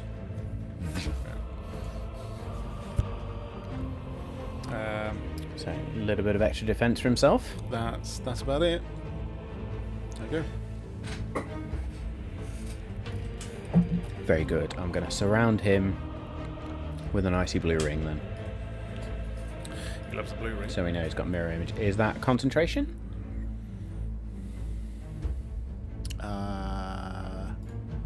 No. But it's 1 Very minute. good. 1 minute. Okay. Jewel, then. Jewel definitely can see this individual, yes? You can definitely see this individual, and you are hidden, so you will get advantage on this strike if you wish to attack. Yep. Another crossbow bolt. Crossbow bolt. And it's going Crossbow to be... bolt to the balls. Well, let's hope so. That's much, much better. 26 to hit. 26 is absolutely going to hit this. Okay, so this is with sneak attack. And it's one of those. That. A lot of ones in there. That's not good.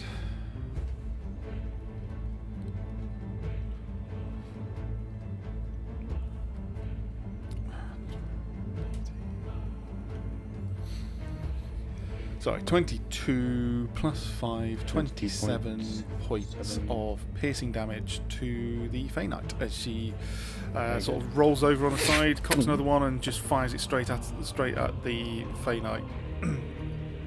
Very good. We'll add on to that one if she can. There's something you can add on to that. It's the Vex. It's Vex.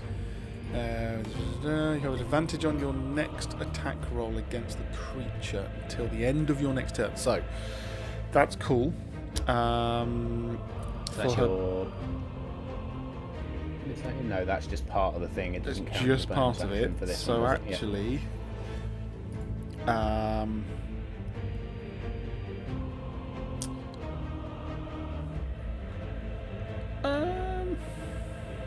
no, I'm not going to do that.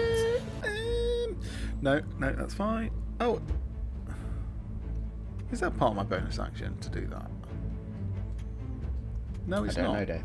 No, it's not. Sorry. So, I apologise, guys. I'm going to hide again. So she will sort of crawl slightly further into the tree, and will bonus action hide. Make me a stealth check, then, please. Currently trying to find my dice around my cat. That's okay. 27.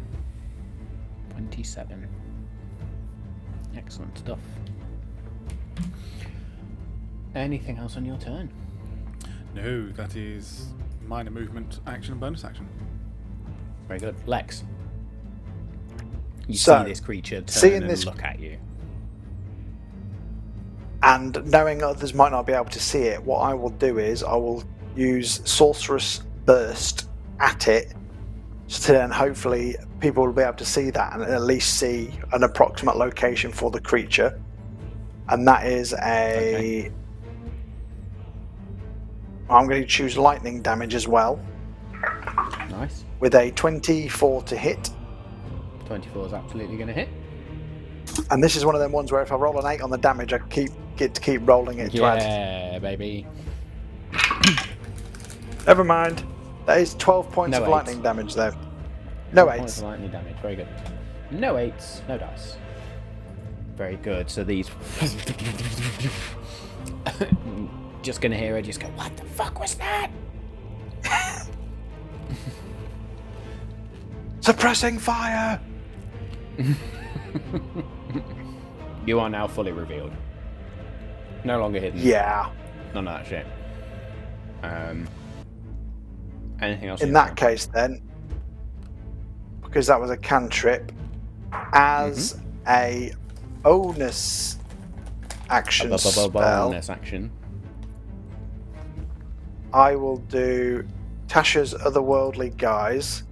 So Cog will come out of my pocket, log onto my back, and he will then turn into my mechanical wings. And then a sheen of golden mechanical energy will come over me as I invoke the power of the... Oh, do I do the upper planes or the lower planes? I will do... That's a concentration spell. Oh no, never mind. None of that Don't know happened. how long it took me to find that going. I'm pretty sure that's a concentration spell, but I need to double check before he casts it. I was reading it as I was going, and I was like, yeah, I didn't. Fuck that. God, that would have been cool. Never mind. Nothing happens. It would have been cool, but nothing happens. Next time round. Okay, nothing else for you. End then. of my turn. Still concentrating on I ended that. up. I ended on a bit of a limp dick there. Sorry. We've all been there, mate. It's fine. Edith at this point is probably going to creep out and just be like, what the fuck is going on? 5, 10, 15, 20... Just hide behind your sword. 30... 30 feet for there, and then he's got technically 60 feet of vision. Because he's got 120 feet. So yes, he now sees the Fey Knight and is just going to be like, oh shit! And what's he got?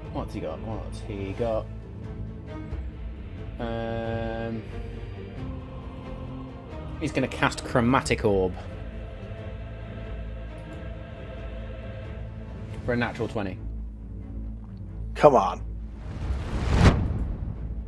Now we're talking. 16d8, and he's also going to choose lightning damage. That was really loud. That is 71 points of lightning damage. Wow. I did use D&D Beyond for that, just because, yeah, it was easier. That's a lot of maths. Yep. 71 points of lightning damage as Edius just, fuck this!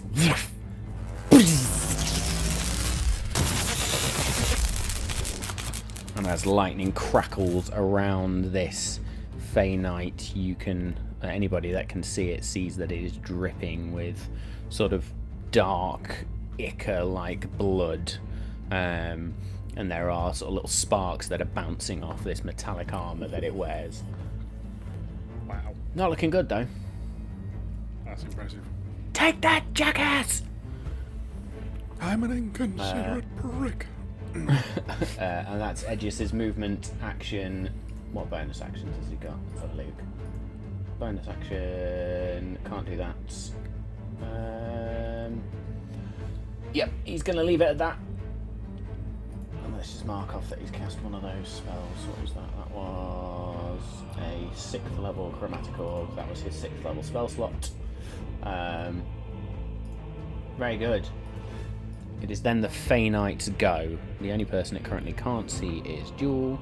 So I said on its turn it's sort of looking around. The only thing it's going to do on its turn is it just activates that aura, and you all feel that buzz of energy that sort of emanates off it. Because essentially that would have been its movement anyway. So attach to that, but then we want to, if I do that, it's going to, oh no it's not. So the aura is 20-foot radius. Currently, Crikey, that's Lex, you're close. the only person caught in that radius, and that will be its go as it activates that. Back around the Okay. top to Takami. So he didn't get close enough, but now, hang about. He's Spells and all sorts of Fucking shit got- have flown across the battlefield at this point. He He's has probably got an got- indication. Yep, he's got the fucking aura now, though. Well, is it visible aura? You can certainly feel it. And if you remember rightly Okay. from last time, I'll give you this one for free. It's only if you start your turn in the aura that it affects you. Cool. So, I will come to here, just on the edge, Do you want to get in a box? and no, she's a monk. She'll fucking go crazy and hover between boxes, man. So, using the Amethyst Dragon Staff as an action, I can exhale a 30-foot cone of force damage. Good So that's a work. dexterity saving throw of 18 from the knight. I rolled a 12 for a grand total of 15. Awesome. 4d6. Come on. 1, 2, 3, 4. They were shit. 3 2s in there. 9 points of force damage. 2, 4, 6. 9 points of force damage as you do just... And this purple cone of energy just blasts out over this Fey Knight, who just sort of holds up the sword a little bit and takes it and then brings it down shakily. You can see the arm is trembling where it holds on to that blade. Clearly, the strength slowly leaving this creature. Not looking And good I've got, at all. so I've got 2 attacks per action, so I can go twat him as well, can't I? You can indeed if you've got movement speed. Oh, 50 feet. Hang on, how far have I moved? So 5, she 10, was here. 15, 20, 25, 30, 10, 35. 25, 30, 35 will get you in. And I don't want to start my go in the thingy bob, do I? Well, if you go 35 to there, you've then got action. 40 will get you back to there.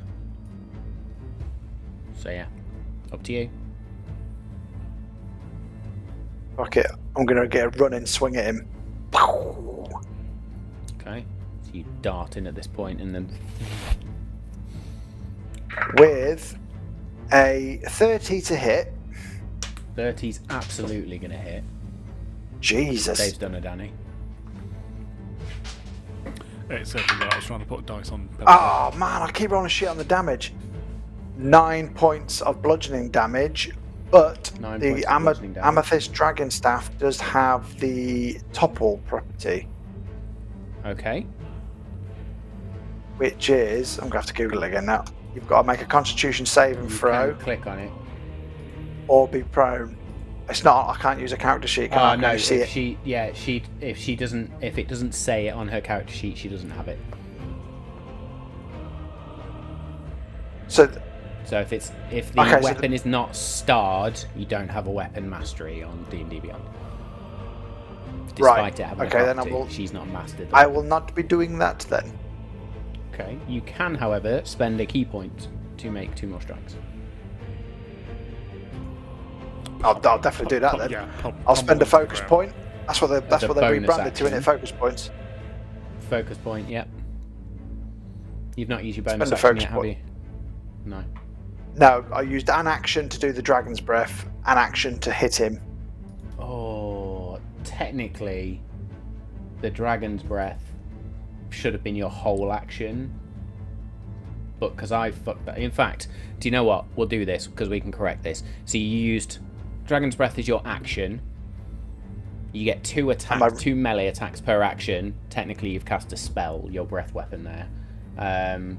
And then you've now used a focus point. That was your first flurry of blows. You can now make your second attack as part of your flurry of blows. Yeah, sounds good. Deal.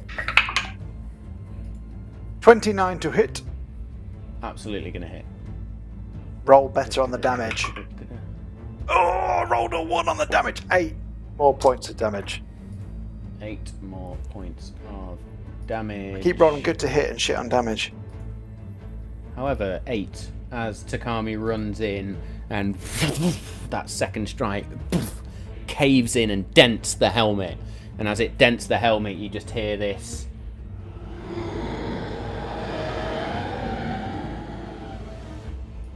And the Fey Knight falls. Oh, nice. Wow. Well, I'm going to say at this point One then, down. Takami just holds for a moment and listens. I think we're good.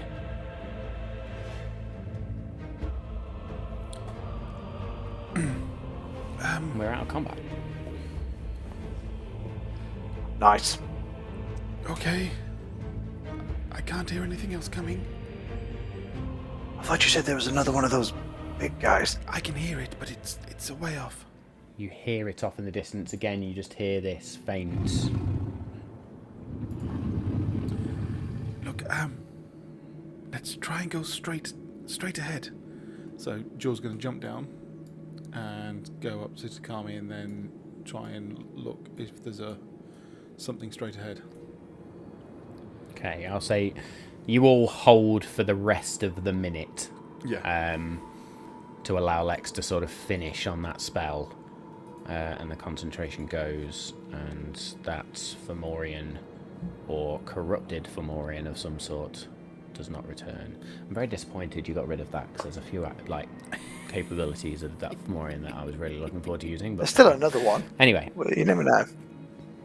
so I will say Takami at this point, and you can probably all see it, there's these two sort of strange bluish lights that look like they're atop a stone bridge. And Takami's just there like, I think I can see a bridge.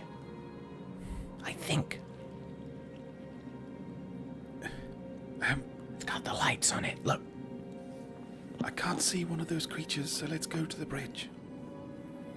Okay.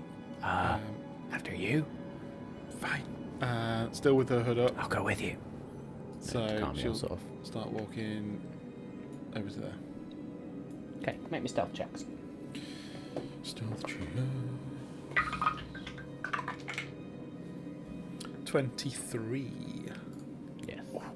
Oh, sorry, I make need me to do a it for stealth Takami. check for Takami. And- yes, please. She rolled a 1. A natural 1 Hey. Natural for one. 5. I'm changing dice. I'm changing dice. I would. They've turned on me. Can...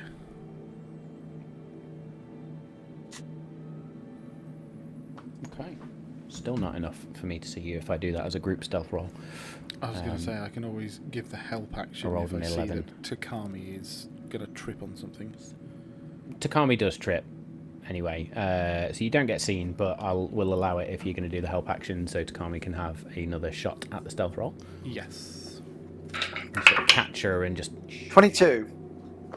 22, perfect. You're absolutely not getting seen at this point, but you do now realise that this bridge is illuminated.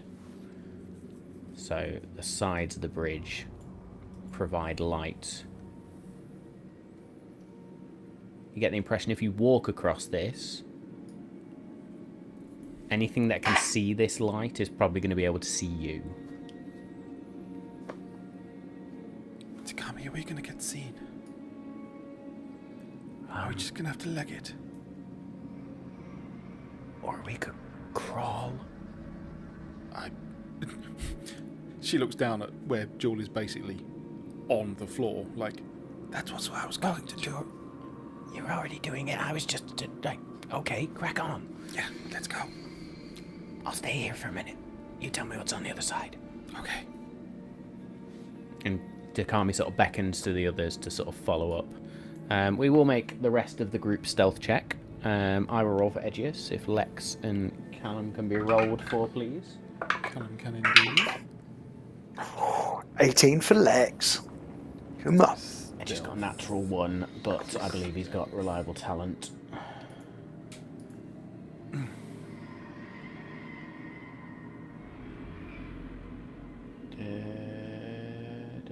I'm looking at the wrong character sheet, like a knob. Jack of all trades. Font of inspiration, counter charm. He does not have reliable talent. So that Not is rogue, a is he? natural 1. Plus 6 knows a bard. Which They is have the reliable reason talent? that I'm thinking of you. Yes. I'm thinking of you. Yeah. So that's a grand total of 7. So 7. Sorry, Lex got 18. 18. 22. What did you all get? You mean We'll Callum? call it 30 because I can't remember. And then Callum. Sorry. Callum got 18. Jewel got 27. Okay. Just so that helps.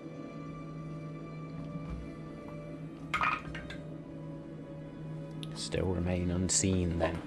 Jewel, are you crawling across this bridge? 100%, yeah. Yeah. Okay, you will have half your movement speed if you are crawling. Then. Not a problem. Not a problem. I'm not going to waste anything to try and speed that up as much as I can. So...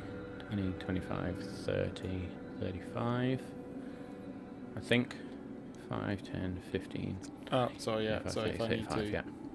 I'd go to there. Do I want to go further? I mean, I Okay, so suppose... We're not in combat, so Fine. you can Fine. move as far as you want. Essentially, it's just you are Okay. crawling. Yeah. Then I'd get to sort of the edge. Well, yeah, I can't right. There we go. I can put myself in that square. just to try and look to see whether there's anything this side. Okay, I am going to turn my fog view off so I can see what you can see at this point. Which is awesome, I might add. So you cool. get the vaguest hint of what look like steps right at the edge here. You can just about see it Okay. as Okay. the Yeah. fog sort of clears. Yeah. What look like black marble steps, but it is very difficult to see. Yeah.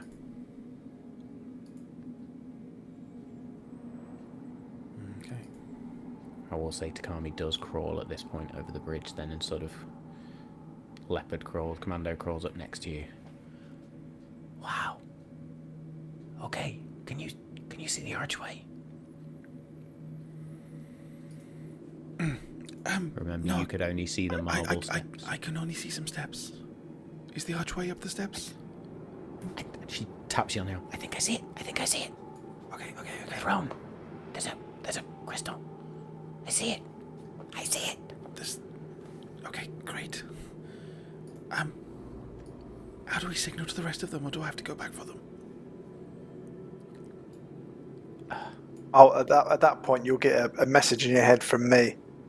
What do we do? Come forwards. Just crawl along the bridge. I don't know why I'm whispering in my head. Callum is going to lay on his belly and just luge across this bridge because he's got icy body. Like a penguin. Yeah. Sort of slides, his head wedges right up to Kami's ass, and he's just like, "Oh, sorry, dear. Sorry, Edgius." Edgius is just like, dude. I'll say you all managed to crawl up there.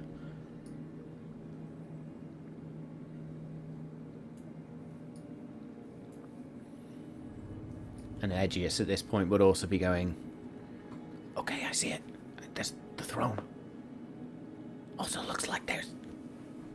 No, can't see that, technically, because that's a big stone column. I see the throne and the crystal. Callum at this point will probably whisper to both Edgius and Takami, you see the crystal? Yes. Well, that's her. So don't wake her up. She is the We need to find crystal. the amulet. Wait, what? But I thought we were getting the crystal. No, we're getting an amulet, aren't we? Oh, yes.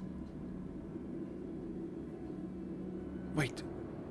So, Yes, we're looking for a vision of an amulet. So an amulet surrounded by butterfly wings in a chamber next to a gnarled dark wooden throne with a black crystal above it. okay. Good job you said that, because I was thinking, yeah, that's course correct, because I was thinking black crystal, we were so black gonna crystal. nick the. We were just going to nick the queen. We're going to kidnap the Unseelie Queen. That's what we were It's not about a to Jim do. Henson film, folks. And if you get that reference, I could be really impressed. Okay, so am I just going to go and try and get it? We could send Cog. Sure, but I can be quite stealthy. Okay. I'm kind of agreeing with the rogue on this one. She's naturally gifted for this, surely. So, Takami, can you see Ooh. the amulet? Before you go, I would like to touch Jewel and cast protection from evil and good on her, and I give her Nice. protection against Fey. So they'll have disadvantage on attack rolls. You can't be possessed, charmed, frightened. As you go, the only thing that you can reach is her tail, and as you try and grab, Yep. she whips it away and smacks you in the face and goes, "Oi, what are you doing?" I'm trying to protect you. God damn it. Fine. And then hands her tail back to you.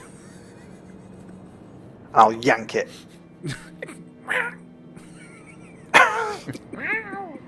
You're good to go. Fine. Okay, so she's gonna go up again very stealthily up to the stairs. Okay, make me a stealth check, please. 42. Oh, blood no. 22. 22. You manage to get up to the stairs unseen. Then. Come on. Okay, from my vantage point now, I should hopefully be able to see the throne, and is that the gem do on? see- That's that massive gem now on. You the... see two things. So Okay. you see this crystal, which is black and surrounded by this bright light, dark saber type effect.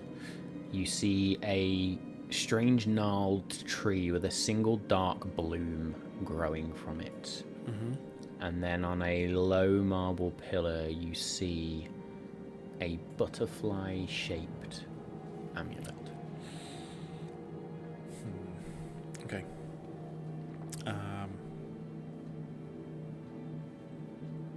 Fearing that it's going to that something's going to notice, she's going to step underneath the archway towards. She's going to go there, assuming that basically she's past the archway now, Mm-hmm. and's going to like look at the gem to see if it kind of notices her here. Bearing in mind she's like proper crawled up.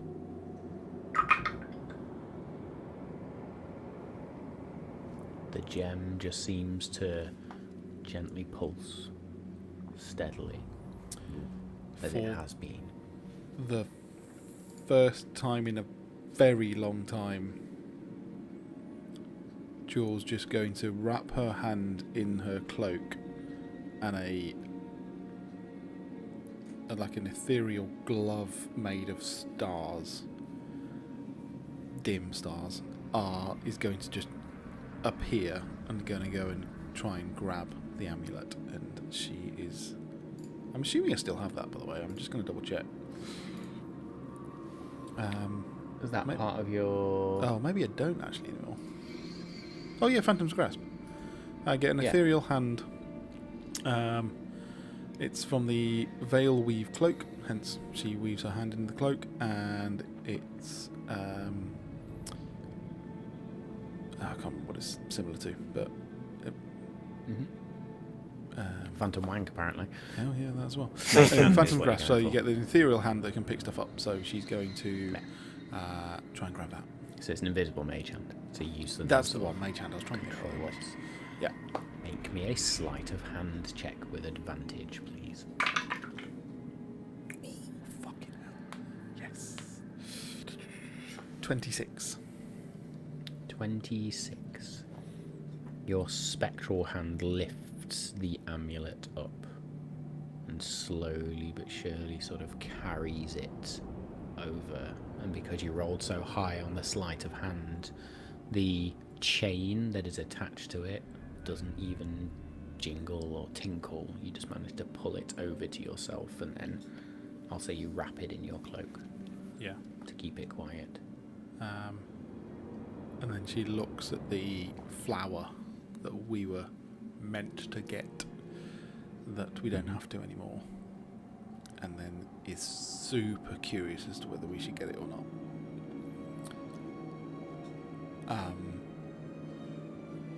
She's then gonna,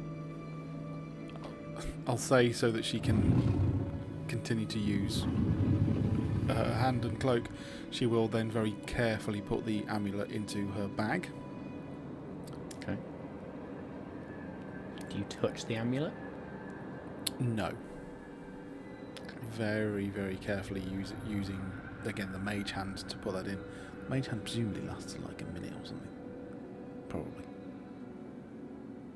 Oh, she can use... It can be used a number of times equal to her proficiency bonus. So 4. Doesn't say how long it lasts, but I'm guessing a minute. I'm gonna... Part of the Veil Weave cloak, you say? Yes. I'm happy for it to be a second use of it, basically, but I can still do it. Yeah, I think we said that we had this before, didn't we? She can retrieve or stow a small object or attempt other similar tasks. So yes, we'll say every time you complete a task with the hand, that Yeah. counts as a use. She's going to step back down the steps, but stay this side so she can see the flower. Mm-hmm. Takami's going to be there, like, thumbs up, like, got it. And then Jules going to mouth the flower. However, we're just going to see what Jewel can actually see from here.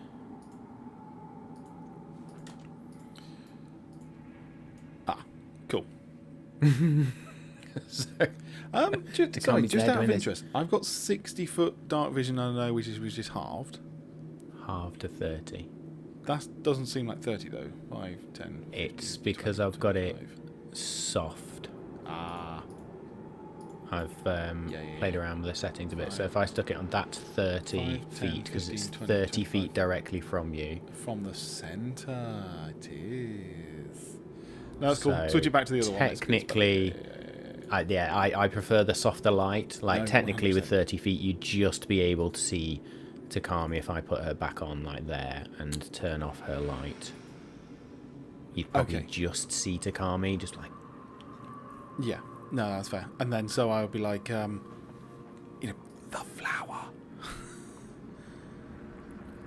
Why the fuck do we want that? Oh, it's tearing Jewel up because I'm sure it'd be really cool. Edgius is probably there. Not that you can see Edgius, but he's further back, just going, tapping on Takami. Tell her to get it. Tell her to get it. Callum, they're like, I'm not sure this is a good idea. What the fuck are we doing? We've got Lex on the amulet. other shoulder. Fuck Tell out her of no. Tell her no. Tell her no. Jewel's going to here. You think do you. that there's too much riding and we have the important thing. So she's going to reluctantly look at it and like, oh, and then go and then move back.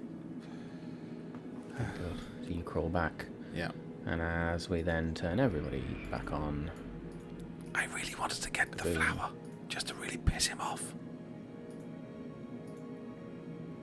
I'm not sure that's the smartest thoughts we've Well, had, that's to be why honest. I didn't. This is too important. Okay. Now, Callum, get your ass down and move. Go back. Okay. Lex, you're in the way. Next. Sorry. Go back. Okay. Oh, zoomed out. Okay. Lex moves to the edge of the bridge. Edgius then follows. We'll say, so it gets to about here. Ducks into these little weeds. Callum at that point's like, you've got the amulet, you go first. Just in case anything comes. Okay. And she crawls along there and down, around, and then gets a little bit further. Say Takami then sort of follows swiftly afterwards. And there's a moment as the two of you get past these blue lights that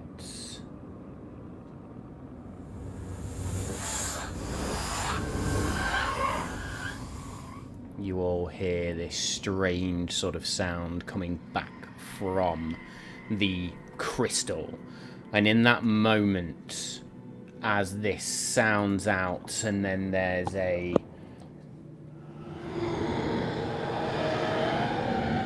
strange sort of screaming sound. The floating black crystal, not that you can see it above the throne, shudders. Dark energy ripples outward like cracks through reality. Dave, can you play me a scream, please? I've only got one. Or I might have one. Hang on. We'll combine the two. There we go. This ear-piercing wail sounds out, and time. Shush you. Oh, in fact, no, it doesn't. Let me read what I'm doing here. Yeah, this ear-piercing wail echoes throughout the whole of the throne room of Eternal Night, and everything seems to instantly become... That didn't work, did it? Nog. Come on. How are we doing?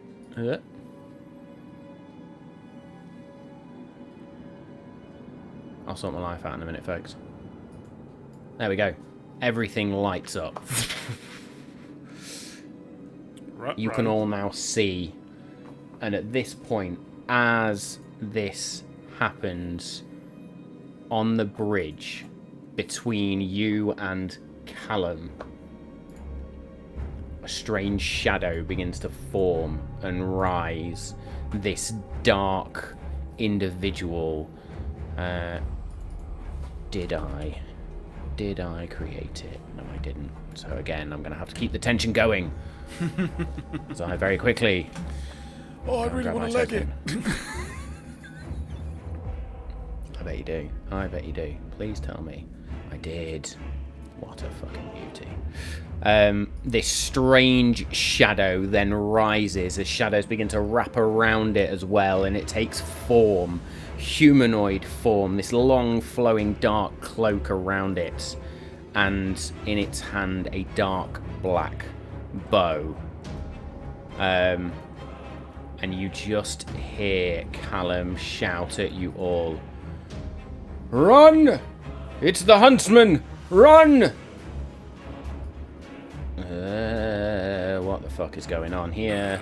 I'm going to put him in the right place in a minute. Hang on. As the Queen's most ruthless assassin arrives on the field. Time stops for everyone but Callum. Dave, Okay. can we have a subtle music change, please, for me? Yeah. Callum at this point looks around, and a breathy, ethereal whisper, barely audible, is carried on the wind. Callum. Callum. There is a long pause. Silence stretches out. As I just tweak the volume on that just a touch. The space between heartbeats almost in this silence before the voice emerges, soft and lilting. Ah, my wayward child, so burdened by chains not of your choosing. I have watched you struggle beneath the weight of another's will, bound in frost, your spirit held captive by a grasp that will never loosen. And yet, you could be free. The cold that clings to you need not be your prison. It could be your strength. You were never meant to kneel, little one. You were meant to carve your own path, to cut through the bindings that tether you. He would have you as a relic, a weapon left to rust in his frozen halls. But I would have you reborn. I would make you mine. No more shackles. No more servitude to a lord who sees you as little more than a plaything for his endless winter.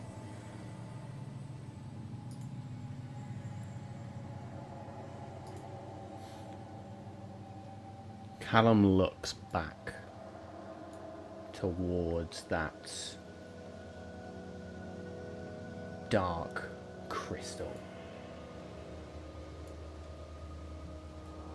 Come to me, and I shall gift you with a power not borrowed, not granted, but truly yours, unyielding, eternal. And in return, you shall be my blade, my will made manifest in the waking world. What say you, my lovely shadow? Will you cut away the past and step into the night with me?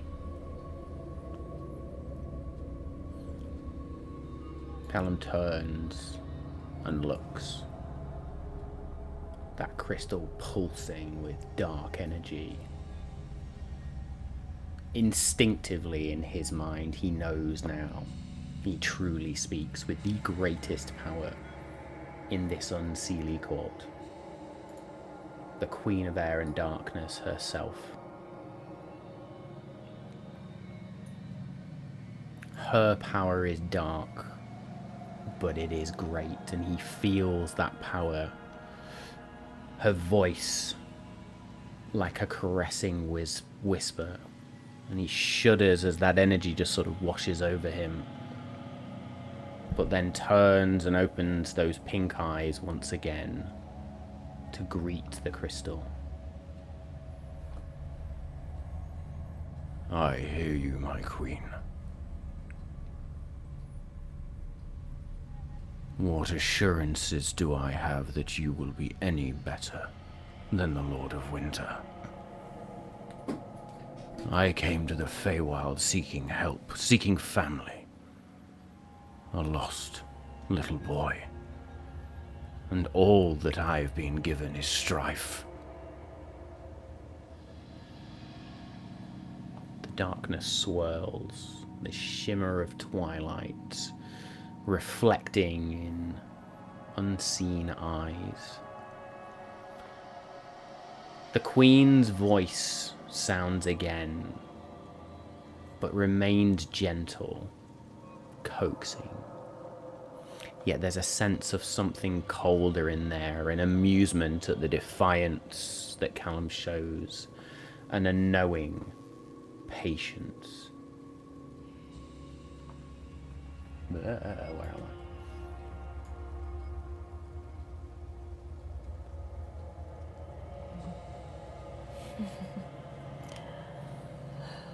I will not tell you that I'm kind, nor will I feed you pretty lies about freedom, for even the stars themselves are bound to the night. But with me, you will not be diminished. You will not be made to kneel. You will be carved anew, something greater, something more yourself than you have ever been.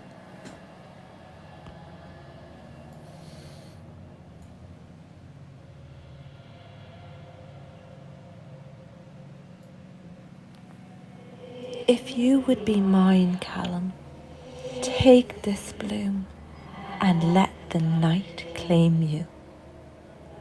But if it is assurance you seek, if you wish to wield true power over the one who has bound you in ice, then I shall give you this, a gift, a whisper, a truth forbidden even among the lords of winter.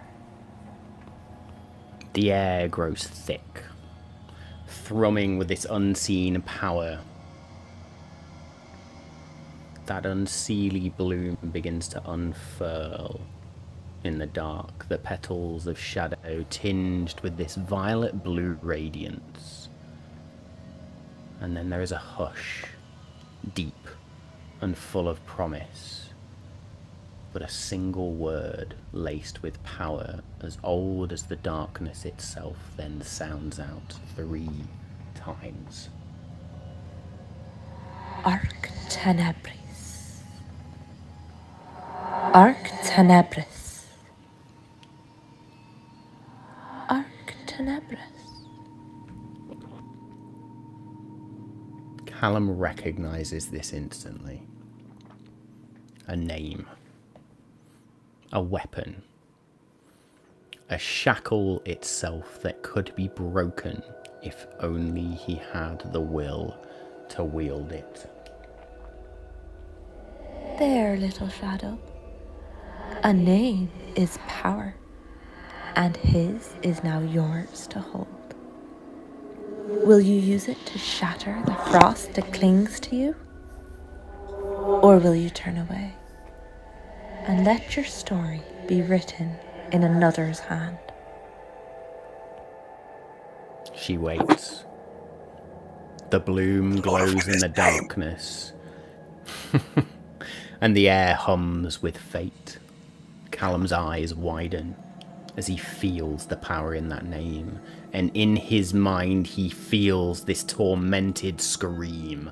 The Lord of Winter raging at this revelation. And for the first time, Callum knows he has a way out, a source of hope, but it comes not from a hero, but another member of the Unseelie Court. Not any member, but its ruler. You give me his name so freely. Is his betrayal such that you would give a name to any? Or does my agreement to this pact carry such a weight, such a promise? You speak of many things, but not what this pact would give you. So, my queen, what do you gain from all of this? The Queen of Air and Darkness laughs softly, a sound like distant chimes in the void.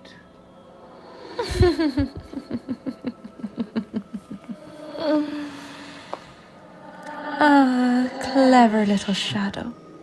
You would turn the blade back upon me. You are wasted on him. Petals of that bloom shift, folding inward almost as if they themselves are considering, as if listening. I do not give his name lightly. It is a gift. A true gift. Not some fey trick nor clever wordplay. I do not offer such knowledge to any stray that wanders into my court. A pause. Deliberate. The weight of her next words settles like mist upon Callum's skin. I offer it to you because I have seen what you are. I have seen what you could be. I do not seek servants, Callum. I do not crave simpering devotion. What I desire is a hand that can wield my will beyond the borders of this fading realm. A blade in the world where the light plays at righteousness, where it calls itself just while it casts out the dark. You see, the Feywild is dying, little shadow. Fading into story and memory, while the Unseelie cling to their delicate little masquerade of warmth and kindness. But darkness does not vanish simply because the light wishes it so. It is eternal. It is patient. And it requires those who understand its nature, not as something to fear, but as something to become. The bloom pulses, slow and steady like the beat of a second heart. So what do I gain, you ask? I gain you. Your hands unshackled. Your will untethered. A force to move where I cannot, to cut where I need, to shape the world beyond these twilight halls. The voice softens, the silken promises returning. And in return, you will have everything. Power, purpose, freedom. Not borrowed, not lent, but forged within you. You will be remade, Callum, and none shall hold dominion over you again. So tell me, my lovely shadow, does the weight of such a promise frighten you? Or do you see it for what it truly is? An offer of power and the chance to wield it as your own. The bloom lingers between them, waiting. Callum pauses, looking to where his friends stand, frozen in time, with the Dark Hunter bearing down on them.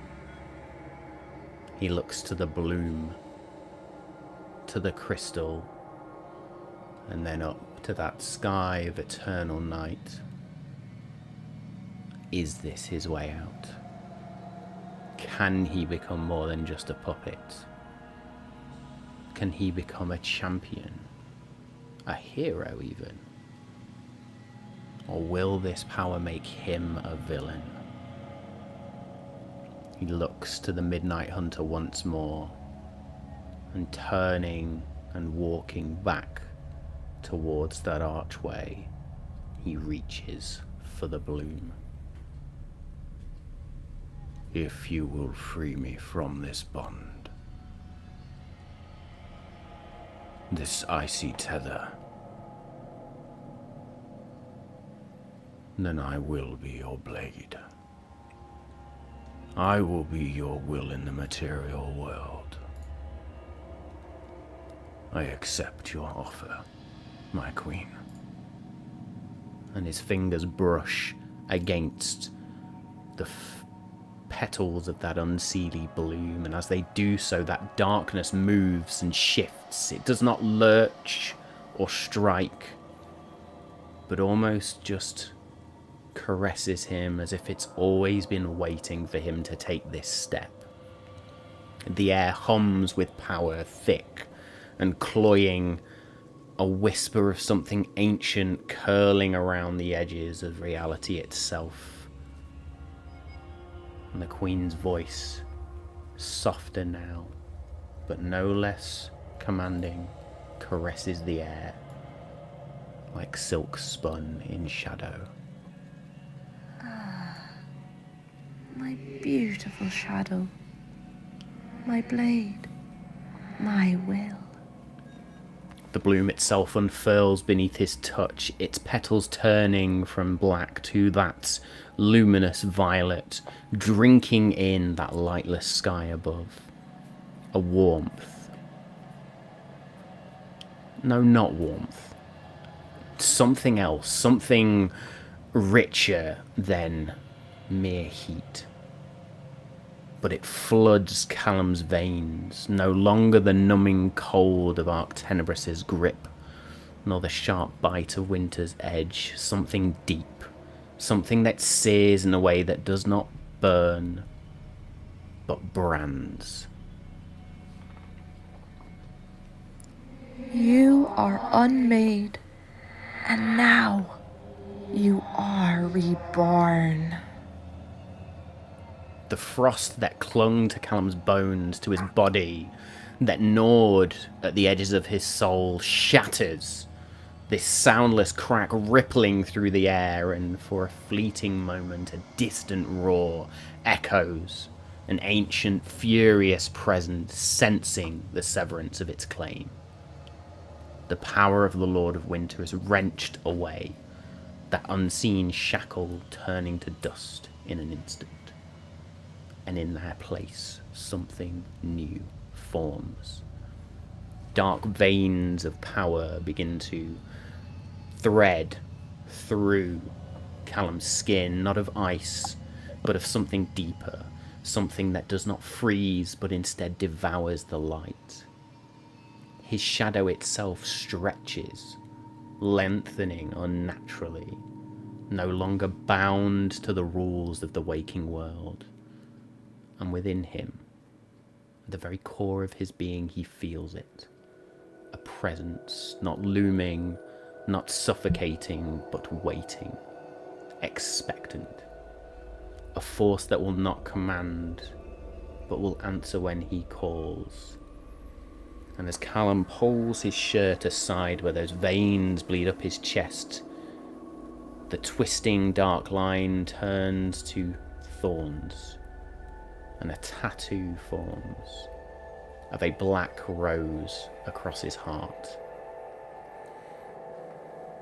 The Queen of Air and Darkness steps forward, unseen yet everywhere, her voice pressing against his ear, a whisper of midnight. It is done.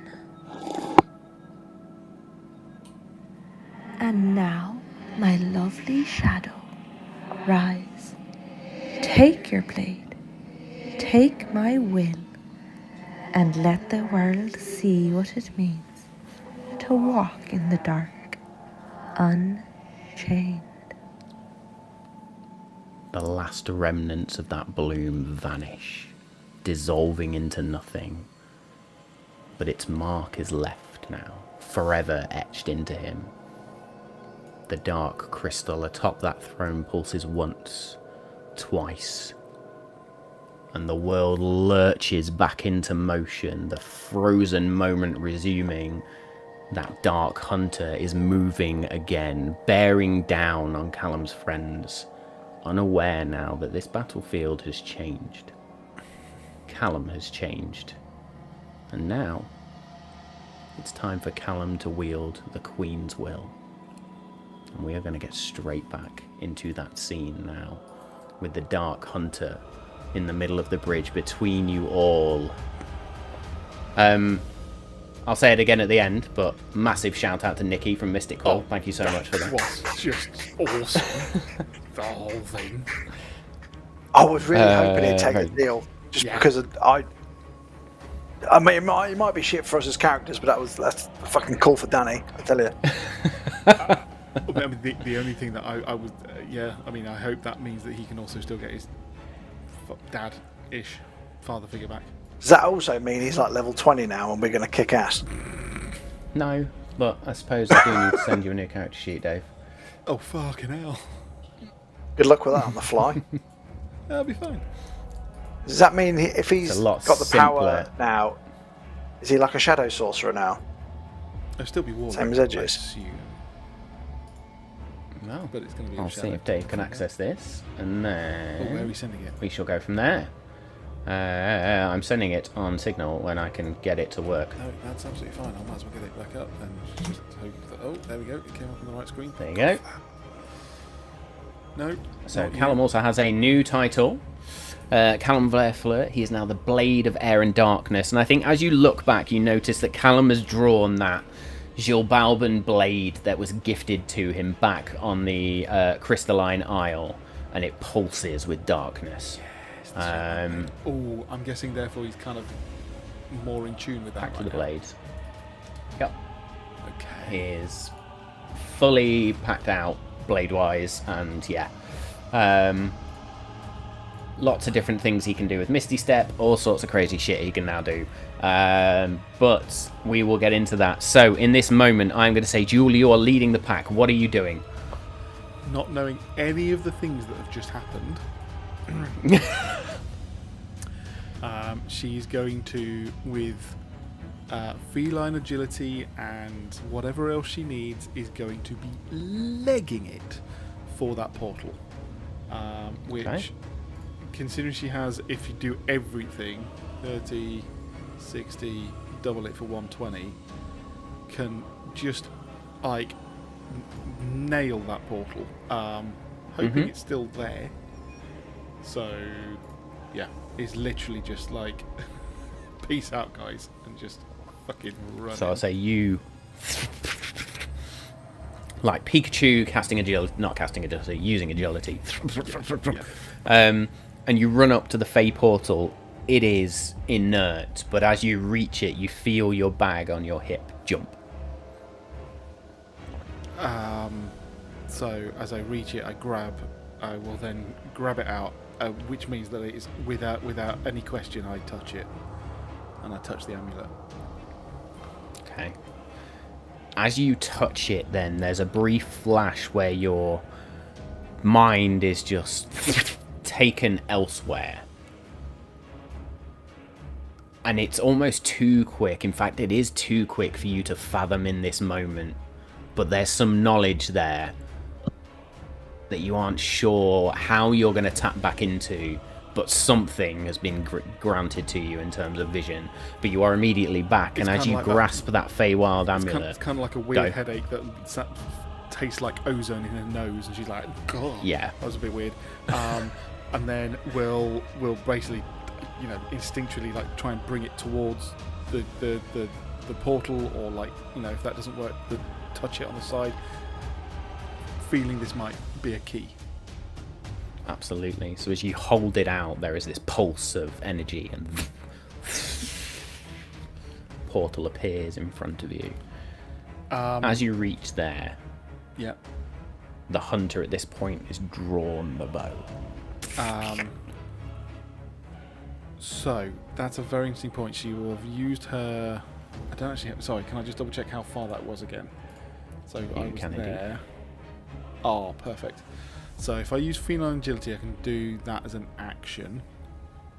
I would like to take the dodge action, but then shout out, "Guys, let's go! Let's go!"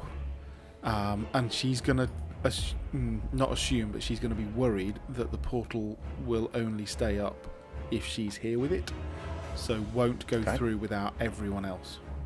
I'm just gonna stay there. Very good. So you pause there then. But taking the dodge action as a bonus action. Yeah.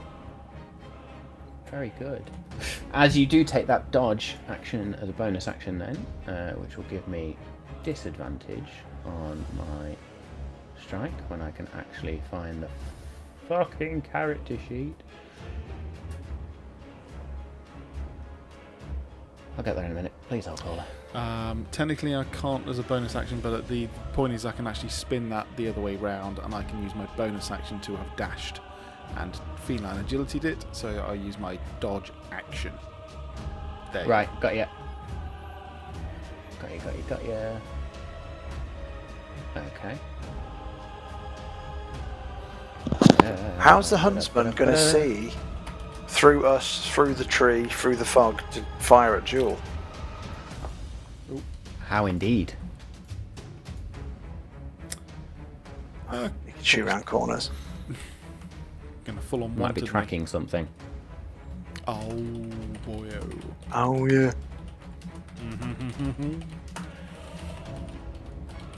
He's got red tortoise shells from Mario Kart.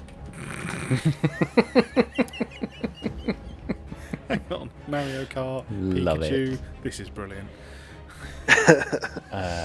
Yes, so the Midnight Huntsman, as he takes that bow and just almost points it up in the air and pulls that string back, is then just gonna, and this shadow, or this arrow of pure darkness, flies through the air and arches through the air. I use my reaction to cast Time's Arrow, which freezes it in midair. I use the Mana Stone. I can use a charge from it, or 3 charges. And what it does, it suspends it in midair 5 feet from its original target. If it was going to hit, I can redirect it somewhere. If it's a miss, you determine where it goes. Make me a spellcasting ability check, please. I need to look up if Callum's still got something. No, That has fucking a hell. lot of things. Hey, there we go. Danny's dice on the floor. 21. Oh no, he doesn't have that. 21. As the Dark Huntsman, the Midnight Huntsman, fires that out, that arrow stops as you just hold it there. And you hear Callum go, "Just fucking run!" If it's within range, I can launch it back at the huntsman. Okay, so you launch it back at the Huntsman then. Lex, What's the was range of the never gonna attack, hit though, Jewel. if it- fuck has this gone? 300 feet. Okay, yeah, it definitely flies back towards him then. That's so cool. So roll me 68, please. 6. Yep, I'm doing that on D&D Beyond because I can't be asked for the maths. that's fine. That's fine.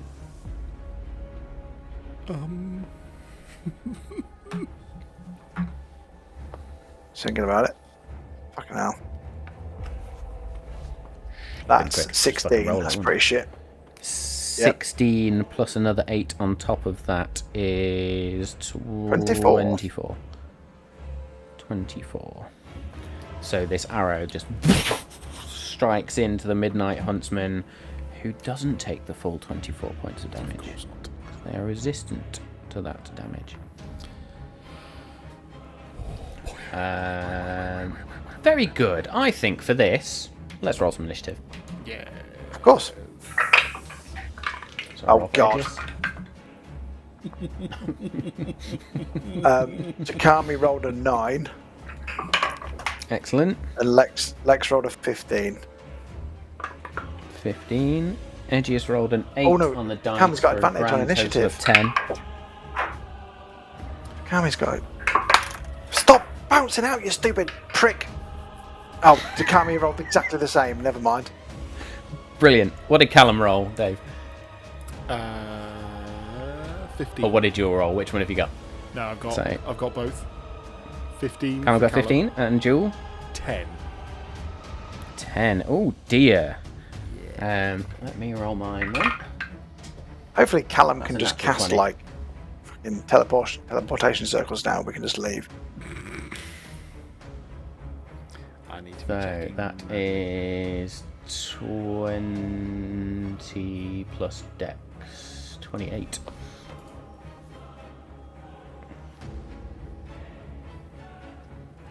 So the order is going to be who's got the higher Dex, Lex or Callum? Callum's got +3 to Dex. What have you got, Yeah, Lex? Callum wins. Callum wins. Callum. So it's Callum, Lex, Jewel, Aegeus, and then Takami. So we'll say that was the Midnight Huntsman's go. We'll then over to Callum. Now, Dave, I am happy to drive this if you want, but if you want to go You may give it a need crack, to. 'cause it's a lot of fun. I don't know how this has happened, by the way, but he's got 2 fairy flies. Yes, because one will be. So you'll notice, like, he's got Archfey spells and then Warlock spells. Oh, I did not know that. So I will correct that at That's some fine. point. 'Cause Does he doesn't he? need. Is there any way he can still have? Because he had it before, which I know they've all changed. He did have silvery barbs. Is that gone? Bear with. If I get rid of. Not that I can use it right now, but You don't need it was one I was hoping to use with him. Fairy fire, unprepared.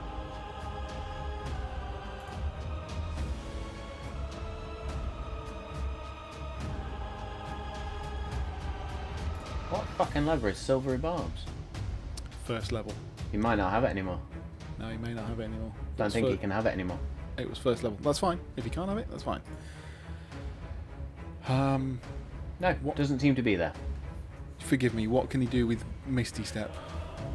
You said. Misty Step, he can do an absolute shit ton. So he can use Misty Step as a bonus action, Yeah.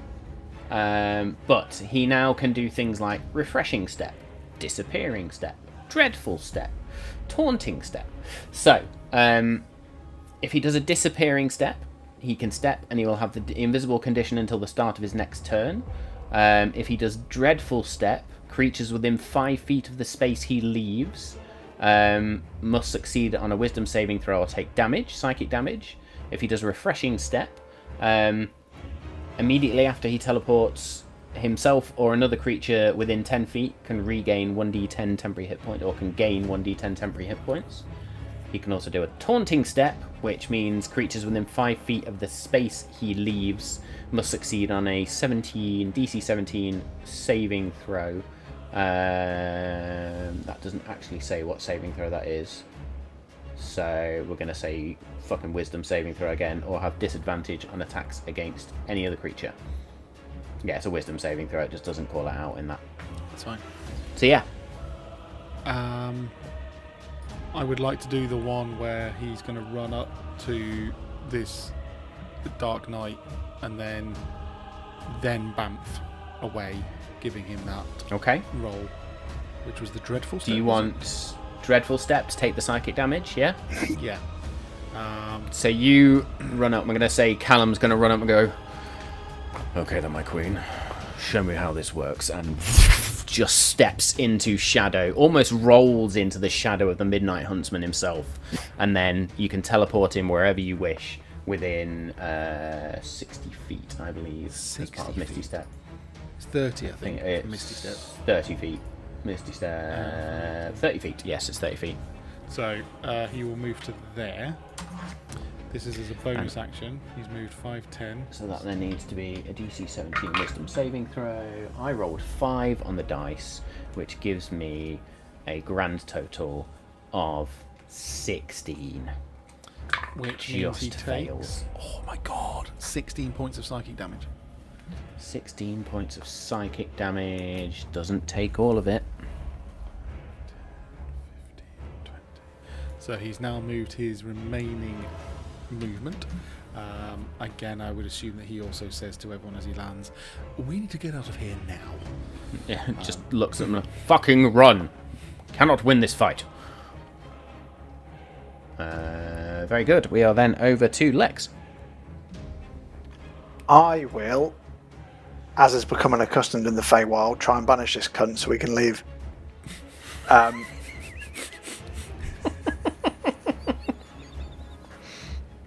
And I don't think Danny likes the Midnight Huntsman somehow. nope. What I will also do is I will use some sorcery points to give you disadvantage on the Charisma 18 saving throw you're going to have to do. Okay.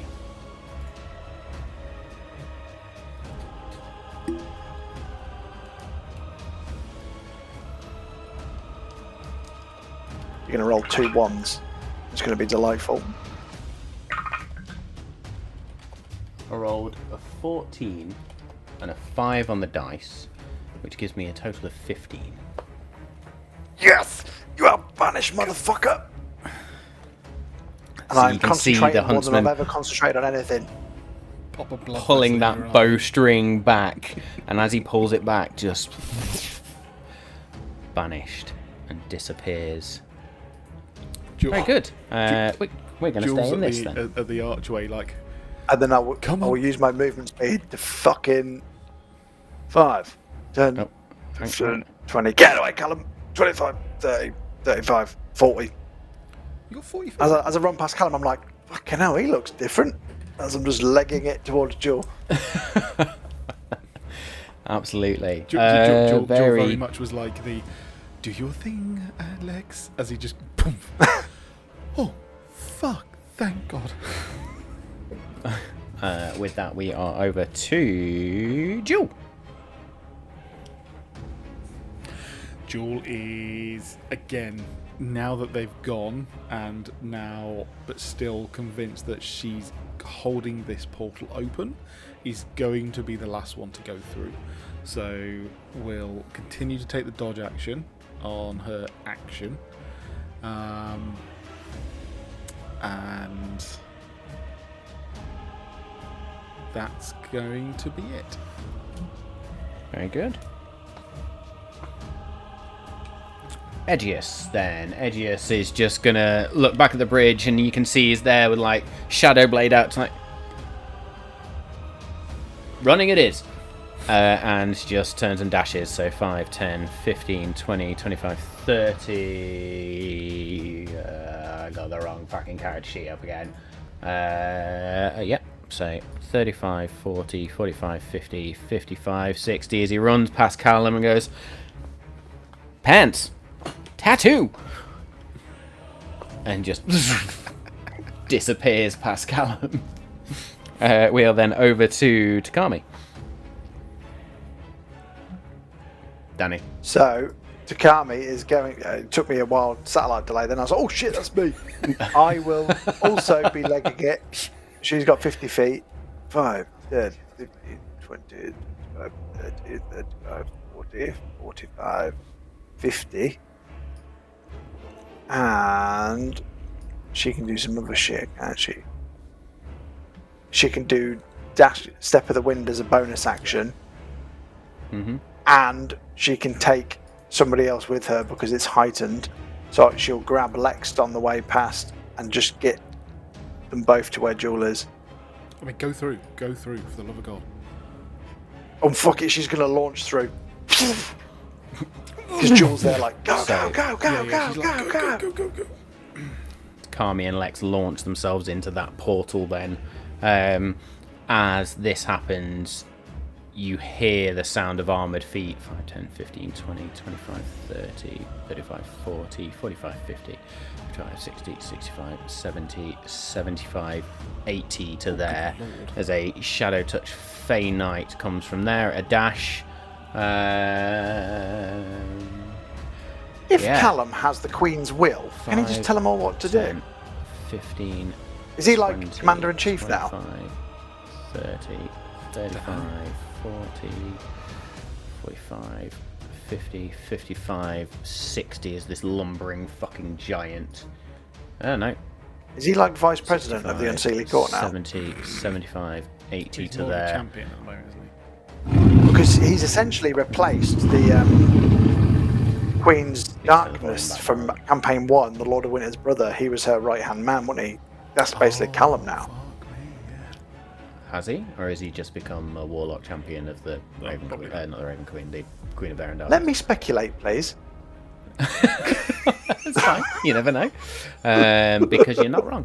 Very good. So, yes, that will happen. Those two haven't got Hope in Hell, so they're going to stay over there. So, yes, we now have this Fey Touch Knight and the Fomorian, which I will tell you the name of these now. These are Fomorian Curse Bearers. So this Fomorian Curse Bearer also comes lumbering through with that giant stone club. And we are up the top to... It would be in the Midnight Huntsman, not here. So it's then Callum. Can Callum see the beast, whatever it's called? The The Fomorian. Yeah, that one. I imagine you can Focaccia. see it through that tree. Yeah, there's sort of the focaccia. FCB focaccia bread. Kind of looks like a wrinkled focaccia bread. Don't ruin focaccia bread for me, please. Yeah. Shout out to Tom's wife for that amazing focaccia bread she made us. Oh, good lord. Oh, chef's kiss. Mama K. Bellissimo. Thinking What are we that doing with he Callum? may have control, maybe. He's going to say he's going to use Dominate Beast. I don't know if this is a beast. It's not a person, for sure. For the sake of it, I'm going to allow it. And be like, because I think it's like, what was it? You can use simple. It should be a commands. beast, but yeah. Yeah. And it's going to be. It's simply going to be, let us leave. And that's going to be it. So that's going to be his action. Is there a save to that? Oh, sorry. Yes. Wisdom 17. Wisdom sorry. save. I rolled a 2 on the dice. That creature ain't making that. Fantastic. Its wisdom save is +7. Yeah, not going to make that. Okay. So Callum just turns around and goes, "Stop! We're leaving. And the creature just almost halts in its tracks. Just like, Now, he... Holy shit, it worked. That will be his action. Don't think he can... I suppose he can Misty Step again, can he? Can he do that? as a bonus action, absolutely, yeah. Fucking hell, yeah. Got a number of uses of it. He has, so he's going to do another one then, which is going to be the... I don't know, does he need to do much other than... Actually, looking at Misty Step, he might only have that one No, he's got use 5. He's got at 5. second level, and then... He's got 5 available. 5? Where are you seeing that? In his features and traits, he's got 5 per long rest. Oh, would you look at that? Steps of the Fae. Absolutely. Okay. So...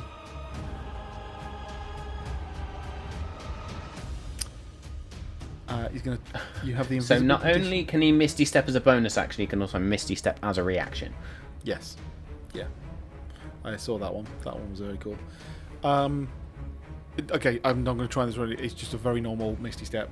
So, 5, Yep. 10, 15, 20, 25, 30, which I think basically means he turns up there and then claps Edgis on the back of the shoulder and goes, come on, dear boy, let's go. And then use his movement to then run through.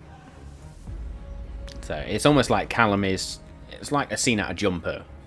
if you've seen that really, really Yeah. bad film. Yeah. But it's got Darth Vader in it, so we'll forgive him. Callum's just like jumping all over and bamfing here, there, and everywhere, and it's almost confusing him to a moment, but he gets behind Edge and just pats her, just, time to go, darling, and launches himself through the portal, following Takami and Lex, who have already gone. So with that, we're going to come straight to Jewel then. So Edges goes after Jewel.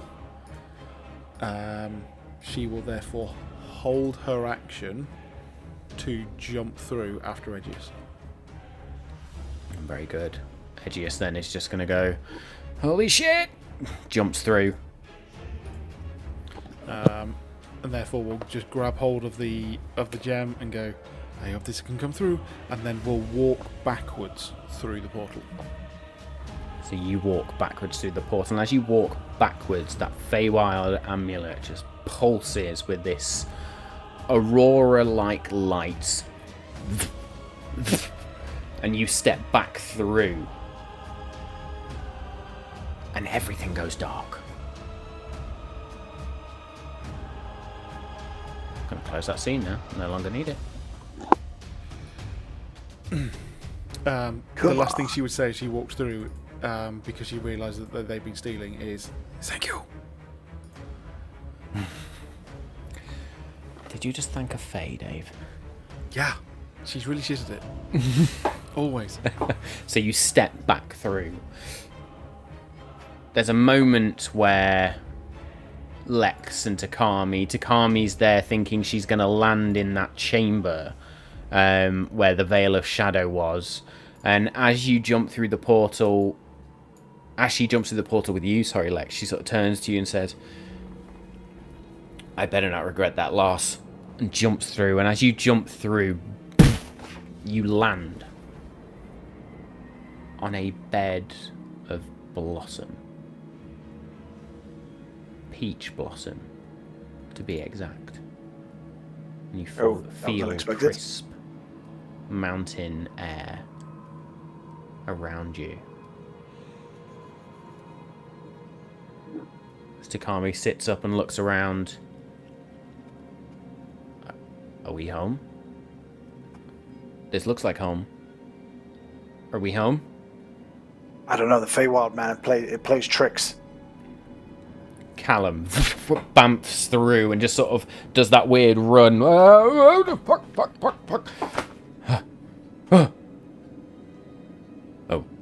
where are we? This doesn't feel like the Feywild. Where the fuck are we? Are we back in Kimuryu? I don't want this to be an illusion. Edgius teleports through, hits a rock as he lands, and bones just scatter everywhere, all over the shop. And there's like the head with the mohawk just rolls as he just sort of lands and goes, "Oh, really?" And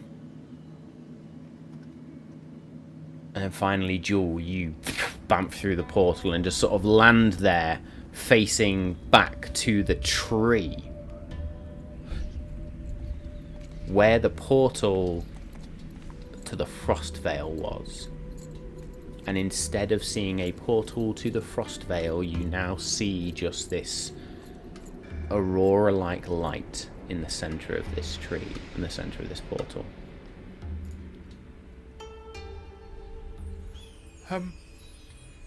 Turns around. Did you do that? Did you make that happen? I mean, I used this. Did this get us home? So the aura in the portal now, as in, it's not a portal to the Feywild anymore. It's not a portal to the Lord of Winter's bit. Frost Veil anymore. So it's just a normal Feywild portal now. Or one to the Unseelie Court. Or one to the Unseelie Court, okay. The portal looks weird. It's not a frost. Should we be worried about that? Callum, you look different. Callum's just there, like, touching his chest. Also, I feel that's vastly different as well. What happened? What did you do? I mean, we literally you told us to run and we ran. Why are you different? So, short story long, long story short.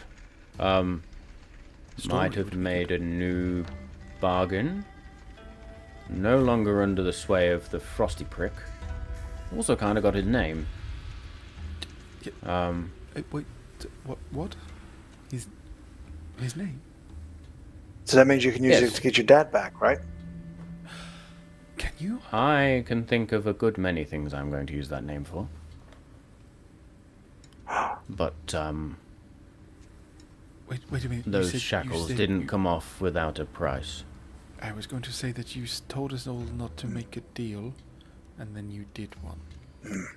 Could you use his name to trade it for the name of the tall lady who took his Edge's son's memory? I'm not sure. Sorry, I'm gone off on a right tangent. I'm sorry. Um, What the hell happened? What did you It's a- do? What deal did you make? Are we fucked? No, you're not. I'm not sure yet. I might have made a new pact with the Queen of Air and Darkness. Hey, you've been a sleeper And you agent see, before. he's still and holding you went rogue. that blade. You're not going to do that again, right? Is she going to say a command word and you kill us in our sleep? Well, I hope not. She sort of told me that she wouldn't be demanding or do anything like that. She's just there. can you trust anyone in the Fae? Can you ever trust anyone in the Fae? That's my point exactly. I suppose. But she did give me his name. Well. Yeah. I mean, I call it a win. Callum, how do you I'm feel? going to do the same. I like this blade feels like it was made for my hand now. I'm not sure I want to put it down. I'm not sure I can put it down, and you can see that like his knuckles are ice white around this, like where he's gripping this blade tightly, and then he just turns out I can. If it's okay with you, though, I think I might get Cog to watch you sleep for the next few days just to make sure you don't, go Terminator on us. Whatever helps you sleep at night, darling. Look, I'm happy to go and camp across another side of a village if I must, but I'm not going to look a gift horse in the mouth, so to speak. As he's got Pact of the Blade, I'm guessing that as he lets go of the blade, it just disappears into smoke. Kind of. It drops to the floor, but with Pact of the Blade, he then just sort of looks back at it and... Oh. Ha ha. Ha ha ha ha ha. And then... thaws the blade back to his hand. Callum, Okay, you can That's stay. fun. I like it. Yeah, Yes. yeah. And Jewel will Question, then though. Can we- hold up the amulet. Can we close that now? Point to the portal. I'm not good with portals, but do we need to go back? No, I mean, can we...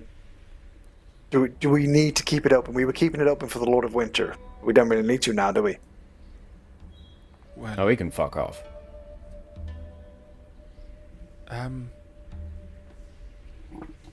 Can we... I thought there was reasons for opening good portals. Yeah, it was Feywild portals, weakened Shadowfell portals. But then leave from- it open. yeah, Then okay. leave it open. I don't feel... Not that I feel him anymore anyway, but, like, there's no frost. There's no ice. So, Yeah. it's to her. This is a good look on you. It brings out your eyes. I quite like the black and the pink. It, They're complementary. Very nice. It's very emo. Now we've addressed that elephant in the room. Can we address the other elephant in the room, which is Jewel, the amulet? She's like jingling it, holding it on from the I chain. will say at this point, as you jingle it, that headache turns into a piercing pain. And you instantly are transported high above Ardalia itself, seeing the continents. You zoom down into Enoeth, towards the mountains to the east. to a particular door in the mountains. Deep, deep underground. Where you see a city. A city of not just individuals like Mara, but individuals with these great spider bodies behind them. And deeper and deeper still. Darkness. Chains. And a glowing red gem that pulses like the beating of a heart. Your vision zooms up into the sky again. You travel out to the west, to the islands to the west, and descend down into a desert as you swoop across the desert, seeing these ancient pyramid-like temples, a village of snake-like people, and then into a jungle filled with all manner of beast you have never seen before. And there, in the center of this jungle, you zoom down to an individual. Golden, scaled skin. Purple hair in a tight braid down their back. A spear held at their side. As they turn, and this individual looks ever so much like one Lex Ordo. And that, my friends, is where we are going to leave it for this evening. Oh, amazing. Absolutely love that. There we go. We have the Feywild Amulet. We have the Feywild Amulet, guys. And yes, that Two avoids down. me. I will go and correct the homebrew Frozen 1 subclass of Warlock, because there's a lot of things that are broken in that. But Callum is now standard Archfey Warlock, because as I was looking through the Archfey Warlock thinking we're going to make this change for Callum anyway, holy shit did it make sense. That's so cool. That's so cool. He's got some really cool stuff in there. Really cool stuff. There we go. Once again, an absolute massive shout out to Nikki, who not only did all of those voice records for us, and then I just had to do a few audio tweaks to get the weird effects. Yeah. Nikki is also going to be joining us as a guest star in April. So, I'm so Right. Oh, that's brilliant. So there we go, Nikki from Mystic Quill Collective. She's currently also writing a book and doing all sorts of crazy stuff. So yes, she was very, very obliging in doing those recordings for us. So thank you, Nikki, so much. I will be clipping a lot of that and sending it directly to her so she can see how well it came across. I was buzzing for that. But yeah. So my brother might have the Celestial Shard, because it's a land of green where great beasts roam, radiant energy pouring off creatures in a temple. That's exactly what you've just fucking described. God damn it. Look. Oh, what about if he turns out to be a knob? Then all I'm going to say is it's your fault. Because, like, you know, in Lex's head, he's a fucking hero. And if he turns out to be an absolute evil prick, I'll be absolutely devastated. Well, there we go. I'll We're banish going to him. have to deal with all of that anyway. So I'm just going to banish everybody now. Banish everybody. I mean, that banishment has fucked me up no end in the last 2 weeks. I'm going to be really honest. You're Like, welcome. Fomorian Cursebearer, I'm probably going to release this as a custom creature anyway, and a homebrew creature at some point, because we need to start releasing more homebrews. But it's like the Fomorian's got a stare which mutates your body. So I went, well, it's a Cursebearer, so we're then going to attach a Fey mutation and Fey curse to that. So it could have had things like wriggling growths, or shimmering veins, overgrown limbs, sight that would then be splintered, warped speech. You could have grown hooves. Like, there was all sorts of bunch of shit that I just didn't get a chance to do. So, and I've also given them the options of being like legendary type creatures as well. So. Lots of fun there, using all the new rules from D&D 2024. So yeah, good fun. Thank you, Matt. Excellent. That was All right. Awesome crawl for the last couple of weeks. I enjoyed that. And yeah, I apologise for having to rush through it slightly at the end there, but just the way schedules are working, I figured let's get that wrapped up and then we're all good. Because next week is 10 Candles. Oh, guys, you've got to look forward to that. You've got to look forward to it. It's great fun. Yeah. Great fun. It's going to be There's amazing. going to be a lot of social So media actually- teasers because there's. Go on. I was going to say, so actually, my banishments helped progress the story quicker because it saved us 3 It hours absolutely fighting has. for our life. Yeah, Yeah, it you're really welcome, did. everyone. It really did. So there we go. We will find out what Cavan has been up to, and then we will go from there. Just banging his, Um, his off. It's just. Who knows? Who knows? But yes, look, thank you for all the support tonight. Thank you for the chat as well. Amazing as always. Thank you to you, amazing gents, as well, because it makes it a lot easier doing this with you. Look forward to having the whole crew back. But yes, I don't think there's anything else left to be said. So we will be around in the chat for 10 Candles next week, some of us. But look forward to seeing you there. Until then, stay safe. We've been the Malta Magic crew. We love you always, and we'll see you next time.